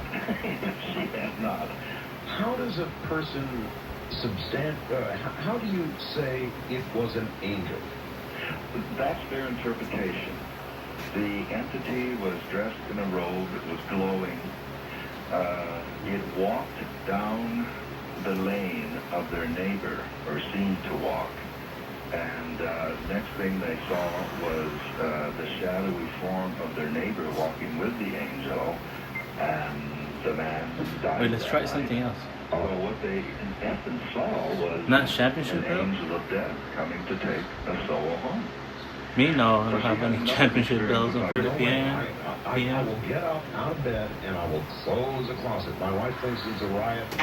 I don't like closets. There's things in closets. I've known that since I was your age. A youngster. Right. I've always felt that way, and I always close closets. Now, I do too. Because you do? Because of that. Because I know. I think it's a symbol. Now, I think when you lie there and see that, it's an open door. You can't really see what's in it. Right. I think it's like a symbol of the doorway to the unknown. Maybe that's it. Maybe that's what it's become to me. But you actually saw something. Yeah, and I found out with my other, with the other kids at school that probably I saw people that they didn't. But I never felt fear then because I saw that there was no harm. So I suppose that's the objective part of me that has been able to just kind of focus and study and be more intrigued by what is going on. All right. Well, one of my great questions of all time regarding ghosts or poltergeists is whether we're looking at a sort of a distant echo, a past echo that is in some sort of endless tape repeating loop of somebody doing something again and again and again, or whether we're actually observing a spirit somehow coming to or not on Earth in real time. Now, when you get warnings about things that are going to happen, that would seem to lean toward the side of real time, that there's really a spirit there. Yeah, I think at this point, I have to check all of the above. When I began my career as a psychical researcher, I was totally enthralled by the theory that you previously mentioned, and I still say that is responsible for 90% of the hauntings, and that is there is a faculty or capacity within the human psyche that somehow activates or receives impressions from, as you said, it's like a film loop. Yeah. Because the entities do the same thing night after night. And it's always been my contention, or was my contention, that you could no more interact with those entities on that psychic loop than you could with the entities you see in your television set or your movie screen. Right. You know, you can talk to Sam Donaldson all you want, but he's not going to hear you, and it's been tested that he will not respond to you. So, that was my theory, and I still maintain that that's in the majority of cases. However, then, when I arrogantly slammed the door on an entity or whatever and had it kicked open and then myself lifted into the air along with several other people because I had definitely annoyed whatever was there, I had to recognize in some cases there is the unknown, there's an intelligence there that I'm just devoting my life to trying to define. And then in other instances, I do believe that there is a spirit contact. And certainly in terms of spirit guides and contacts there, I'm a complete believer in that, and angels and guides and so forth. Sure. So there are so many different categories. Do you think they all stem from the same basic place, the other side, or do you think that one is a relic or some sort of psychic relic of this world and has nothing at all to do with the other side? I'm asking questions that I'm sure you can't answer. Well, I have fun trying. I think it's at least both parts. I think that there are entities that, in other words, let me rephrase that. I think there is an unseen world. And I think there are negatives that maybe, and I never use this word, evil. But again, if that upsets people, let's just say disruptive entities or negative entities that some people call demons. And then I think there are, certainly there's a symbiotic relationship. There is no question. Ghosts, spirits need us. They need us to communicate. We're not talking about ghosts now, that memory pattern that we were talking about, the theory that you like and that I like for most of it. But when you get into spirits and entities, then they need us in order to fulfill their communication, but that's where people really have to be careful. Right, I want to interject something here. I had a young lady on the other night who really shocked me, who really scared me. Her name, and we interviewed her for 4 hours straight. Her name was Patsy, and she called herself Harlot. She's a real devil worshiper. I mean, hail Satan. Sure. She came from a background where her ex-husband had murdered her 5-year-old. She was very comfortable with the fact, Brad, that she was going to hell when she dies. And she embraced it. She looks forward to it. And toward the end of the program, Brad, I asked her, well, if you're certain and comfortable with the fact that you're going to go to hell, eternally burning forever, whatever hell turns out to be, what about your 5-year-old, who surely wasn't innocent, murdered, and is in heaven? You will not be with your 5-year-old. And she paused, and she said, no, that's absolutely wrong, because before my child died, I took steps to ensure that my child would be in hell with Satan. That's scary. That's scary. Now, those people, in my opinion, have become afflicted by what I call spiritual parasites, soul parasites, entities that have somehow attached. That's why, again, I sound like an old fogey to so many young people, because I'm so strict against alcohol abuse, drug abuse, because it's when all those barriers are lowered that just go ahead and call it possession. But certainly, invasion of these spirit entities can occur. Well, she would say things like, it is my mission to subvert for Satan anybody I can. She will seduce men. She will do, real evil things. This was a person truly devoted to evil, and I thought at the time, either we're dealing with somebody who's mentally unbalanced, and she didn't sound that way, or we're dealing, in case of schizophrenia of some sort, or we're dealing with somebody who is truly, as Father Valentine Martin would say, perfectly possessed. Again, it's a concept that some years ago I would have laughed at. I no longer do. I I think that is very real. I think I have encountered those individuals myself. I think they have surrendered and allowed themselves to be possessed or to have the soul parasites, because there's all kinds of false promises. And as Sherry has said, these entities are not going to appear as beautiful, glowing, as ugly, grotesque, glowing monsters. They're going to appear as seductive angels. They're going to appear as glowing light beings. So we really have to, as scriptures say, we really have to test the spirit in those entities. And it's nothing to play around with. It's nothing to have games with. I guess that's my protest with some of the television presentations, the way they appeal to young people to make it look like so much fun to be possessed. Brad Stacker. By the way, Brad, how many books are we up to now?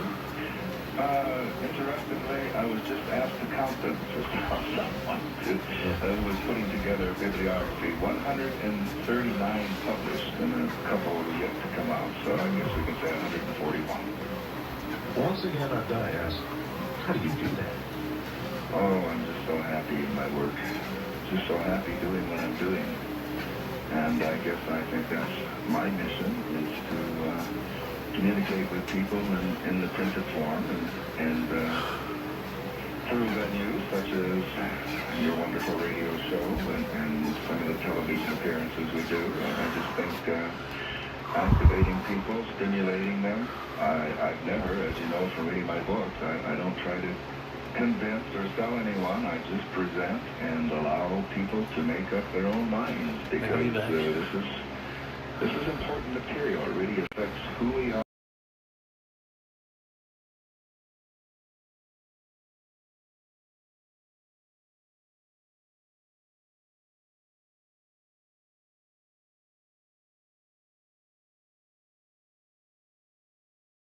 It's still hard work writing a book, but now I've got the muscles for it, so to speak. I know I can do it. That's the number one thing. You never go through great dry periods where nothing inspires you? No, I don't have enough hours in the day to get everything down. I've got a whole cigar box full of ideas that I have yet to touch. But I have learned all kinds of techniques and exercises. For one thing, you have to do it religiously. You can't just do it when inspiration strikes. You have to learn to control inspiration. And I always leave a sentence half finished, so you can. It's an amazing trick of the mind. If you finish it, then you have to put a clean sheet of paper in there. Yes. It's tough getting going. So just stop right in the middle of a sentence, and it's amazing. You start, and you just go right where you were, and you just pick it up. This time didn't exist. I'll try to remember that. Do you investigate? Do you still write letters because it stands out to you? Somebody who will write experience they're having right now in some city, and you must be occasionally tempted to get on an airplane and go. Well, of course, I spent 30 years doing exactly that, getting on airplanes, going all over. We don't do that as much anymore, and we've really cut down on the lecture appearances. We try to communicate by letters. I have the questionnaire that I've been sending out for over 30 years now that people fill out. And I guess the research has focused a little differently. What's up, bro? What's up, Dennis? I'm doing good, bro. Working out. I'm just doing a mile on 10% incline. So I put the treadmill on maximum incline, and I'm gonna walk a mile. If you rewind the series, you can see me doing some boxing. I was watching the Riddick Bowe versus Evander Holyfield fight, their second fight with the fan man. When the guy landed with the paraglider or whatever it's called. What were some of the more interesting So I did that. you can recall you made?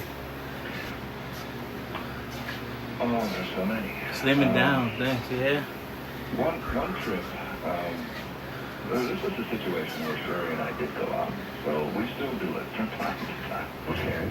And I'm listening to Arbel. This is Arbel. This was in The show him Ghost. Bed and Breakfast.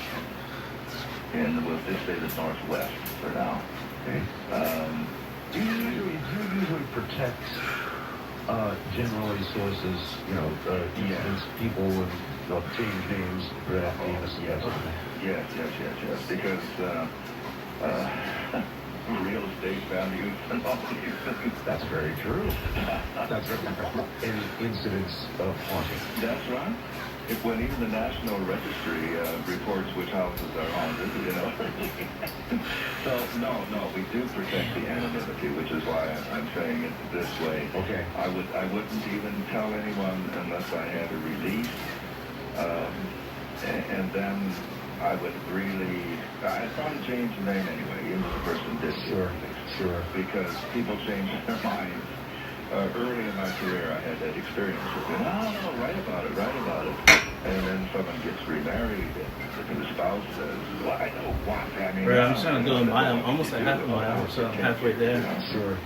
So, but then you can go and collect $200,000 for this book. You know, you're going to have to live, but then that can get messy. So, yes. We changed the names to protect the anonymity. So I hear you got a letter from somebody at this. No, this was one where we were requested to spend the night in this incredible mansion. I mean, Hopefully we got to 8,000 subs. That'll be cool. I'm really close to 8,000 subs. Series of strange experiences. They were antique collectors, and they had literally treasures from every country imaginable, and they had done the various rooms in a motif of different, each one, you know, was a different culture, so to speak. Sure. But the point of it was the actual mansion itself had been constructed and lived in by, we'll say, a very eccentric multimillionaire. We don't want to know that much about the history. When we did, now later on I'll talk about a psychic safari I did with the medium Irene Hughes. Once we went to several places, we collected them for about a year. We did preliminary investigation and went from place to place throughout the entire Midwest, but we never told her anything about them. You know, so that it could be pure. Otherwise, you know, you can feedback or you can use your imagination, you can project. Contamination. Exactly. So we stayed in this one. We chose it wasn't particularly eerie. And, but yet, I didn't really feel anything, and I don't think Sherry did either. She's very sensitive. But in the middle of the night, poor Sherry was the one who... I'm going to ask about that. Now, who is the real devotee? Would that be you or Sherry, or are you both equally involved? Okay, Sherry, listen, there's this little bed and breakfast up in the Northwest where there's this haunting, and we want to go. I'd kind of like to go spend the night there. It's very interesting because Sherry has, well, we each have our own abilities, and we complement each other that way. And who receives the impression, I think, really depends upon who we are and who the haunting is. If you can understand what I'm saying. I can, yes. Yeah, as you know, she is an ordained thinker, and she has resisted. I have told her that she could be one of the most astonishing psychic clairvoyance mediums. She has had, I mean, the predictions she has, I mean, I have learned I do not question when she says don't do this or don't do that, because I used to, because of my own independent streak, and I mean, her accuracy is just incredible, but because she is a person of the cloth, she really underplays this, and of course she does put it all into a biblical context. Sure. Which is fine. Sure. Which is fine. And she's coming from her perspective, and we respect one another, which is why we have a delightful marriage. First of all, she said to me, why are you sitting over in that chair when you look next to her and say, what? She saw me clearly sitting, first pacing. She watched me pacing the room, or so she thought it was I. Pacing the room, and then sitting in the chair and putting my head in my hands and shaking my head like I was just really upset. So she said, and then she realized it was not dying.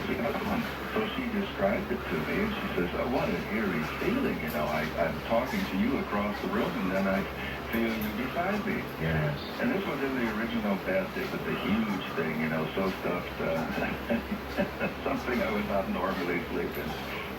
So later in the evening then, or in the night, we went back to sleep, and then Sherry feels first it's my hand reaching over and taking hers.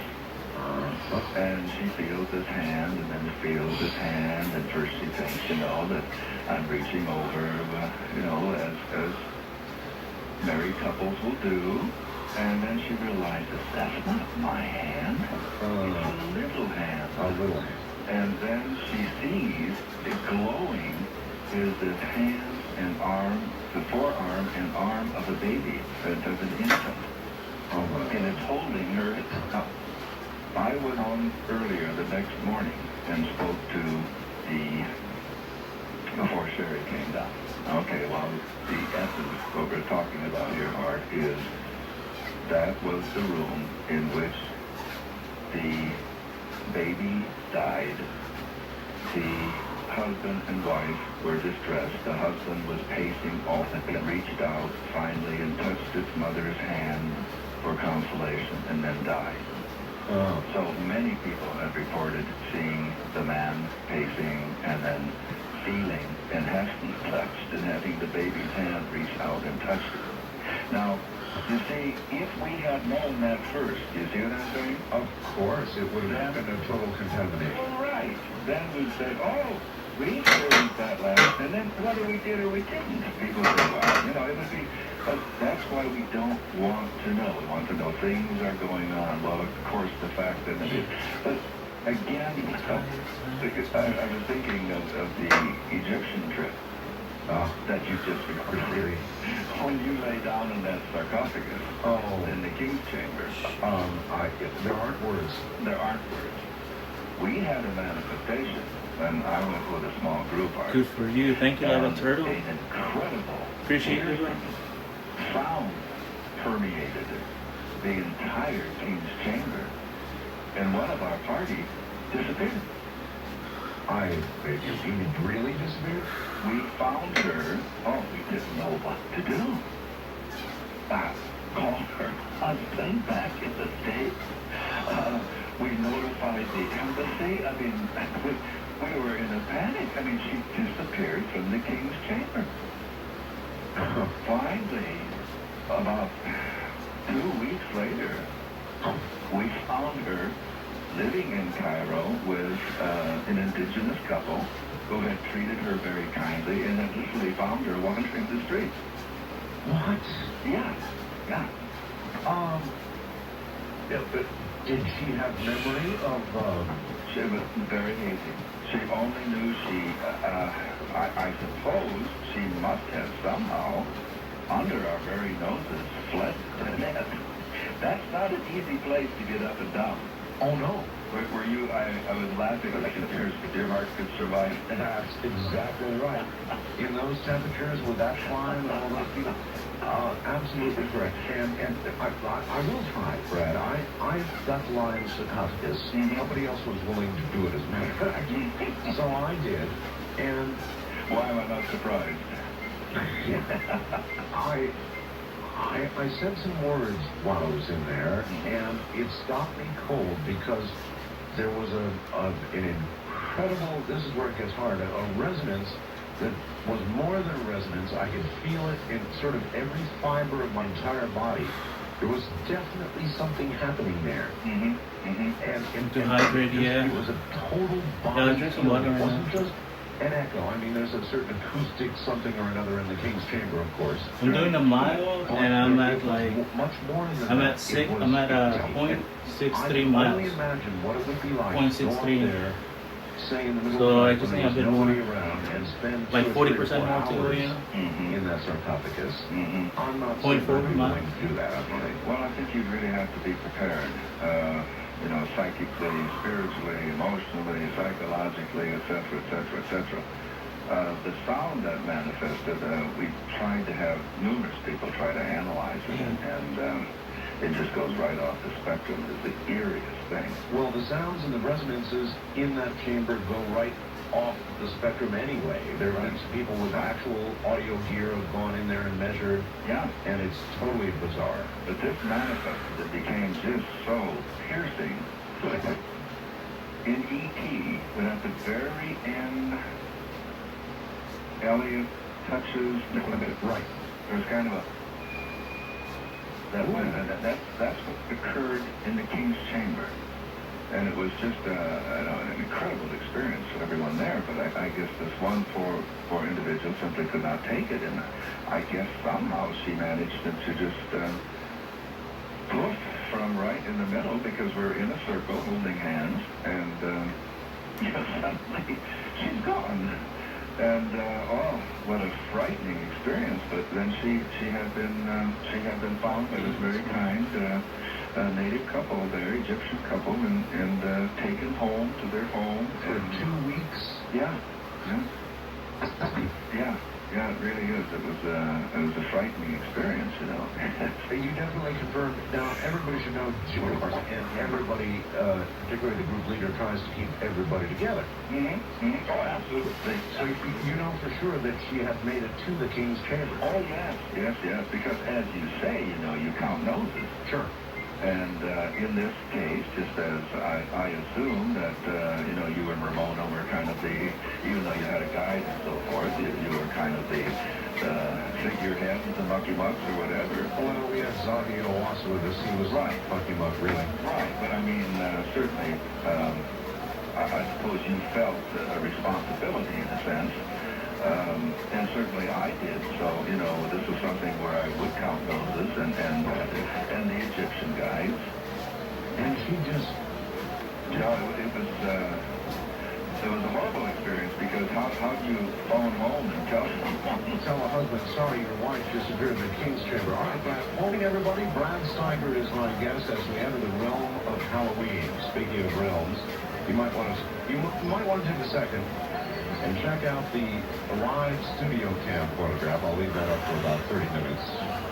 The t-shirt I'm wearing is from the Isle of Rhodes, a Greek island, one of those I visited. That happens to be the same island, by the way, that that beautiful young lady on my website came from, where I snapped her photograph. So, photograph is there right now. On my website, www.artbell.com. I've got another announcement you're going to want to hear in a moment. All right, thank you. And in a way, it kind of parallels what we're talking about tonight with Brad Steiger. I got a call earlier tonight. The road is so tough, but the reward is outstanding. Yeah, that's for sure. She has he's gonna condition the reward. Of a video taken in, of all places, You're gonna start eating healthy too, man. I gotta lock in when it comes to my diet. And that video is now on the object of UFO. And that is it anyways, and I will extract. I'm gonna eat nothing but chicken, chicken and water.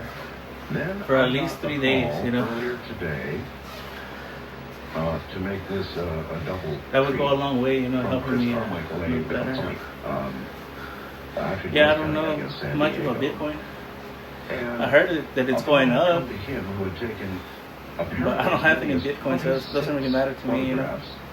Of an object in North County, I guess North County, or San Diego, with a 35mm camera, apparently quite clear photographs. Chris rated them, and I trust his judgment, somewhere between good and excellent. So those photographs are on the way to me as well. I will scan them in some sort of high-definition mode, and all of that will be coming to my website, a website near you, specifically mine, in the next couple of days. But we're getting an awful lot of sightings, daytime sightings of things that ought not be in our skies. And there aren't a lot of ways, parallels, that I see between UFOs and these weird things in our skies that you can't quite put your hand on, but occasionally you can take a photograph of, and spirits and ghosts and that sort of thing that Brad talks about. Do you see the parallels, Brad? Oh, yes. I always have. To me, there's only one phenomenon. These are all extensions of one one haunted planet that we live on. And ghosts, UFOs, they are so similar. Yes. In fact, I think it's entirely possible they may even be dealing with the same phenomena. Oh, I feel very strongly about that. My book, Gods of Aquarius, some years ago dealt extensively with that. I think, one of the great flying saucer movies is The Wizard of Oz. There's glowing white sphere. That's right. And then when she touches down, whoop, are you a good witch or a bad witch? Well, that's what we've been asking about the UFO and all this phenomena. Are you good or bad? Do you mean us harm, or are you here to help us? Are you benevolent? Are you malicious? Or is it all some kind of big Zen teaching riddle? Are we being led? I've said, that the UFO is the symbol that's pulling us into the future, and we go all back to ancient times. That seems to be one of its facets, but certainly the area of psychic phenomena and ufology. We're not talking about denying extraterrestrial life. We're just saying that the great majority of what we experience is probably more in the realm of psychic phenomena. I really do agree. Somebody sent me kind of a double whammy here, a bit of a joke. It shows a shopkeeper behind you. It is you can haggle, but you can't tackle. And below it, there's a message for you, or a question about what his belief system is regarding a belief in a higher power. Listen and watch his reaction. Like, listen but not watch. He has a... perfect. He has a nervous laugh. Perhaps he is actually a perfectly possessed person himself. Do his books lead people to spiritual heights or depths? Well, we have a nervous laugh. That's what they said, yes. And if I read this... If I read guess that's a subjective... That's right. Between the lines of this, they're saying, where is Mr. Steiger taking us? Is he taking us to a scary place, the depths of fear of the human soul, or is he trying to heighten us spiritually? And so I think we've got a fundamentalist on our hands here. I would say making the same subjective evaluation in the category of my nervous laughter, I will make a subjective evaluation and say that's what's lurking behind that question. I have made no secret that I believe in a supreme being, a higher power. It'd be very difficult being married to a Protestant minister and feel otherwise. I think that would not make harmony. Right. But in my whole belief structure, I've said, I think on this show, that I was groomed until graduation day to go on to the seminary, but I just chose a larger congregation through my books. I have appeared, and very recently, with an extremely got along famously, because I have said so often that it's semantics. We are saying the same thing. I think people of spirit and goodwill should stop bickering and being picky on each other. There is a belief, if you will, that those of us of goodwill and spirit should be supporting one another. We don't have to agree with everything. Well, you were on the way, now there's a good question. You were on the way, you were in a seminary, I guess. Is that correct? Or were you going to be on your way? No. I announced to the Bible department. Went to a parochial school. Again, at 15, and as a teenager, I would take over for the minister when he was on vacation. And I was so pious that it would make you upset to your stomach. But I just felt, I guess, after my near-death experience, and I saw that denominations, in my opinion, didn't really mean a whole lot. And the emphasis is on the path of spirit, recognizing those who agree with us all the time, or who sit beside us in the church pew, but other pews and other faiths and other denominations and other churches. There are many, many faces of God. There are many, many paths to God. And that's part of the lesson of Schoolhouse Earth, is to find our path, I too believe that, Brad. NDE, when did you have a near death? A small town in which I lived, all my friends, everyone had been told. I suppose I was not clinically dead, but talking to the doctor who treated me, who is now nearly 90 years old, and remembering, I mean, he again said I was as good as, so I got off the body.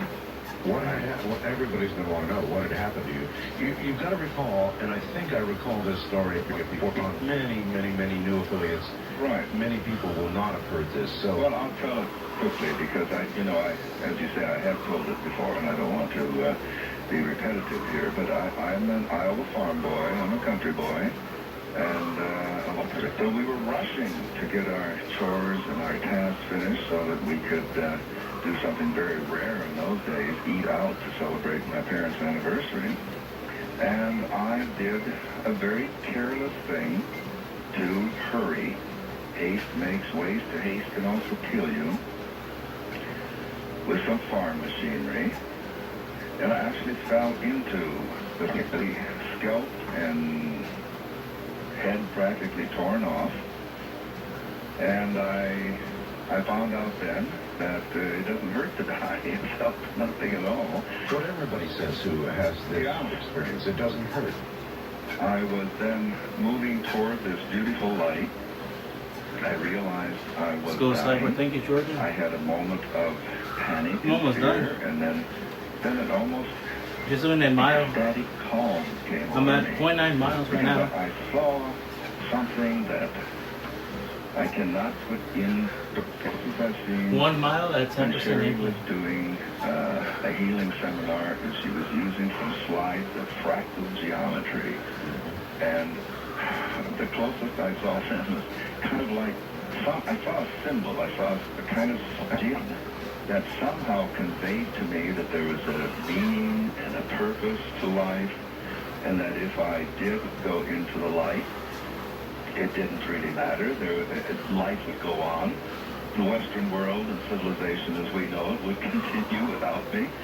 But then I taken to what I suppose, my kind of ideal concept. I mean, I spent what seemed like the next couple days in this beautiful kind of country village in the mountains and surrounded by animals and friendly people and ice cream vendors and so forth. Let me just stop you for 1 second. Gordon Michael Scallion, Ed Brinkley, a gazillion other people that I've interviewed who I consider clients on geometric designs. Is there any way you can put into words? Gordon tried also. Yeah. What these what feeling or understanding they imparted? Are there words that? No. What it imparted was, again, to me, that there was a purpose and meaning to life. There was an author, a supreme being, if you will.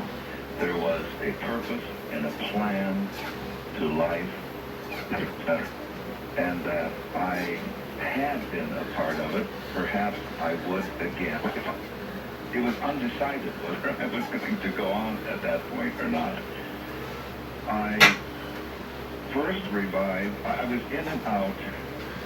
The only hospital at that time, 20 miles away, and I was literally bleeding to death, and the doctor then decided to make a run for it. How long did it take them to find you, by the way, from the time this occurred until someone came upon you, or was there somebody right there? Oh, my poor little 7-year-old sister was with me. Shoulders looking, bro. Good, thanks, bro. Of course. Any boxing? Yeah, I did boxing earlier. If you rewind the stream, you can see me do some boxing. Like about an hour and a half back, I was watching the Riddick Bowe versus Evander Holyfield fight, the second fight, with the fan man, the guy who comes into the ring with the parachute.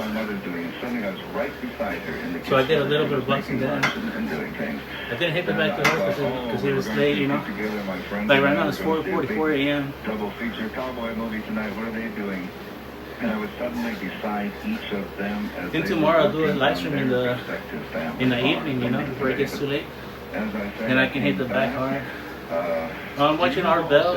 It's an interview about ghosts. Physical self during You that know? time at all. They're presenting evidence and why ghosts exist and stuff like that. Like earlier, they were saying that ghosts are like it's like a memory that replays, you know, but you can't interact with them. Well, at least with most ghosts. Then that geometric design came. And after that, And then he has a guest, you know, who talks about his experiences with ghosts. Everything was peaceful. I was contented. I felt at one. I felt totally at one. And I kept sitting. Again, I felt, I suppose, because I said I was an extremely religious little boy. I felt I was probably going into the arms of Jesus is what I felt, because that would have been my orientation and the angels and so forth. But when I went wherever I went to kind of an idyllic dimension, I guess, until I regained consciousness probably a couple days later in the hospital. I was taken to a... Can you just stopping you again for a second as a whole community sort of? Well, it seemed like it to me. It seemed like there were... It was a little community of friendly, Watch some interesting stuff. Yeah, I guess so. I felt very much I mean, I like Art Bell. I don't know if you ever heard of him.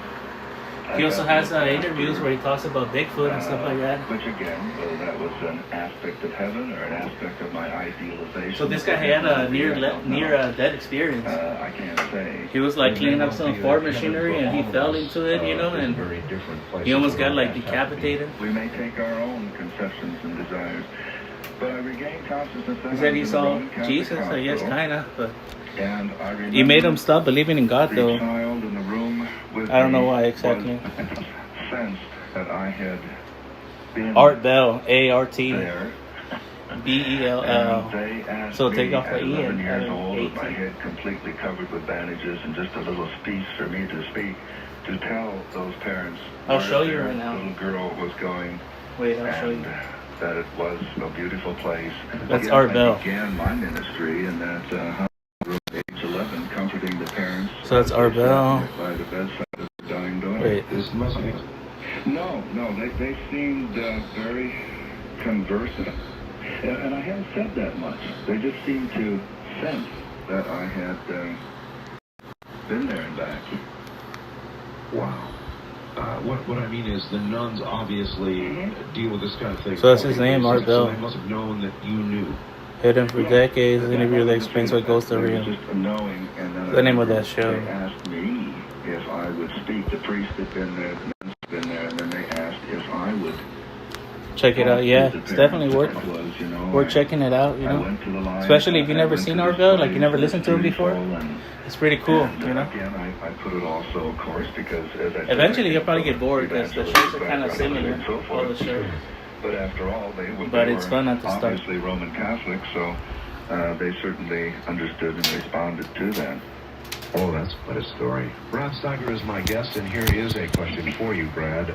Dear Art, it says, is there a person with a very active imagination and life, and yet I've never experienced a ghost experience, a spiritual manifestation of some sort? Are there any public places that Brad might suggest where some sort of entity would likely drop by? Failing that, what could I offer as an invitation?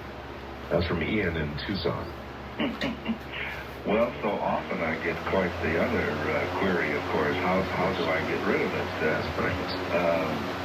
There are people who are ghost magnets, you know, who seem to attract. All right, guys, I'm gonna go. I'll see you guys next time. Bye-bye, guys. I'll see you next time. See you tomorrow. Forcing these kinds of experiences.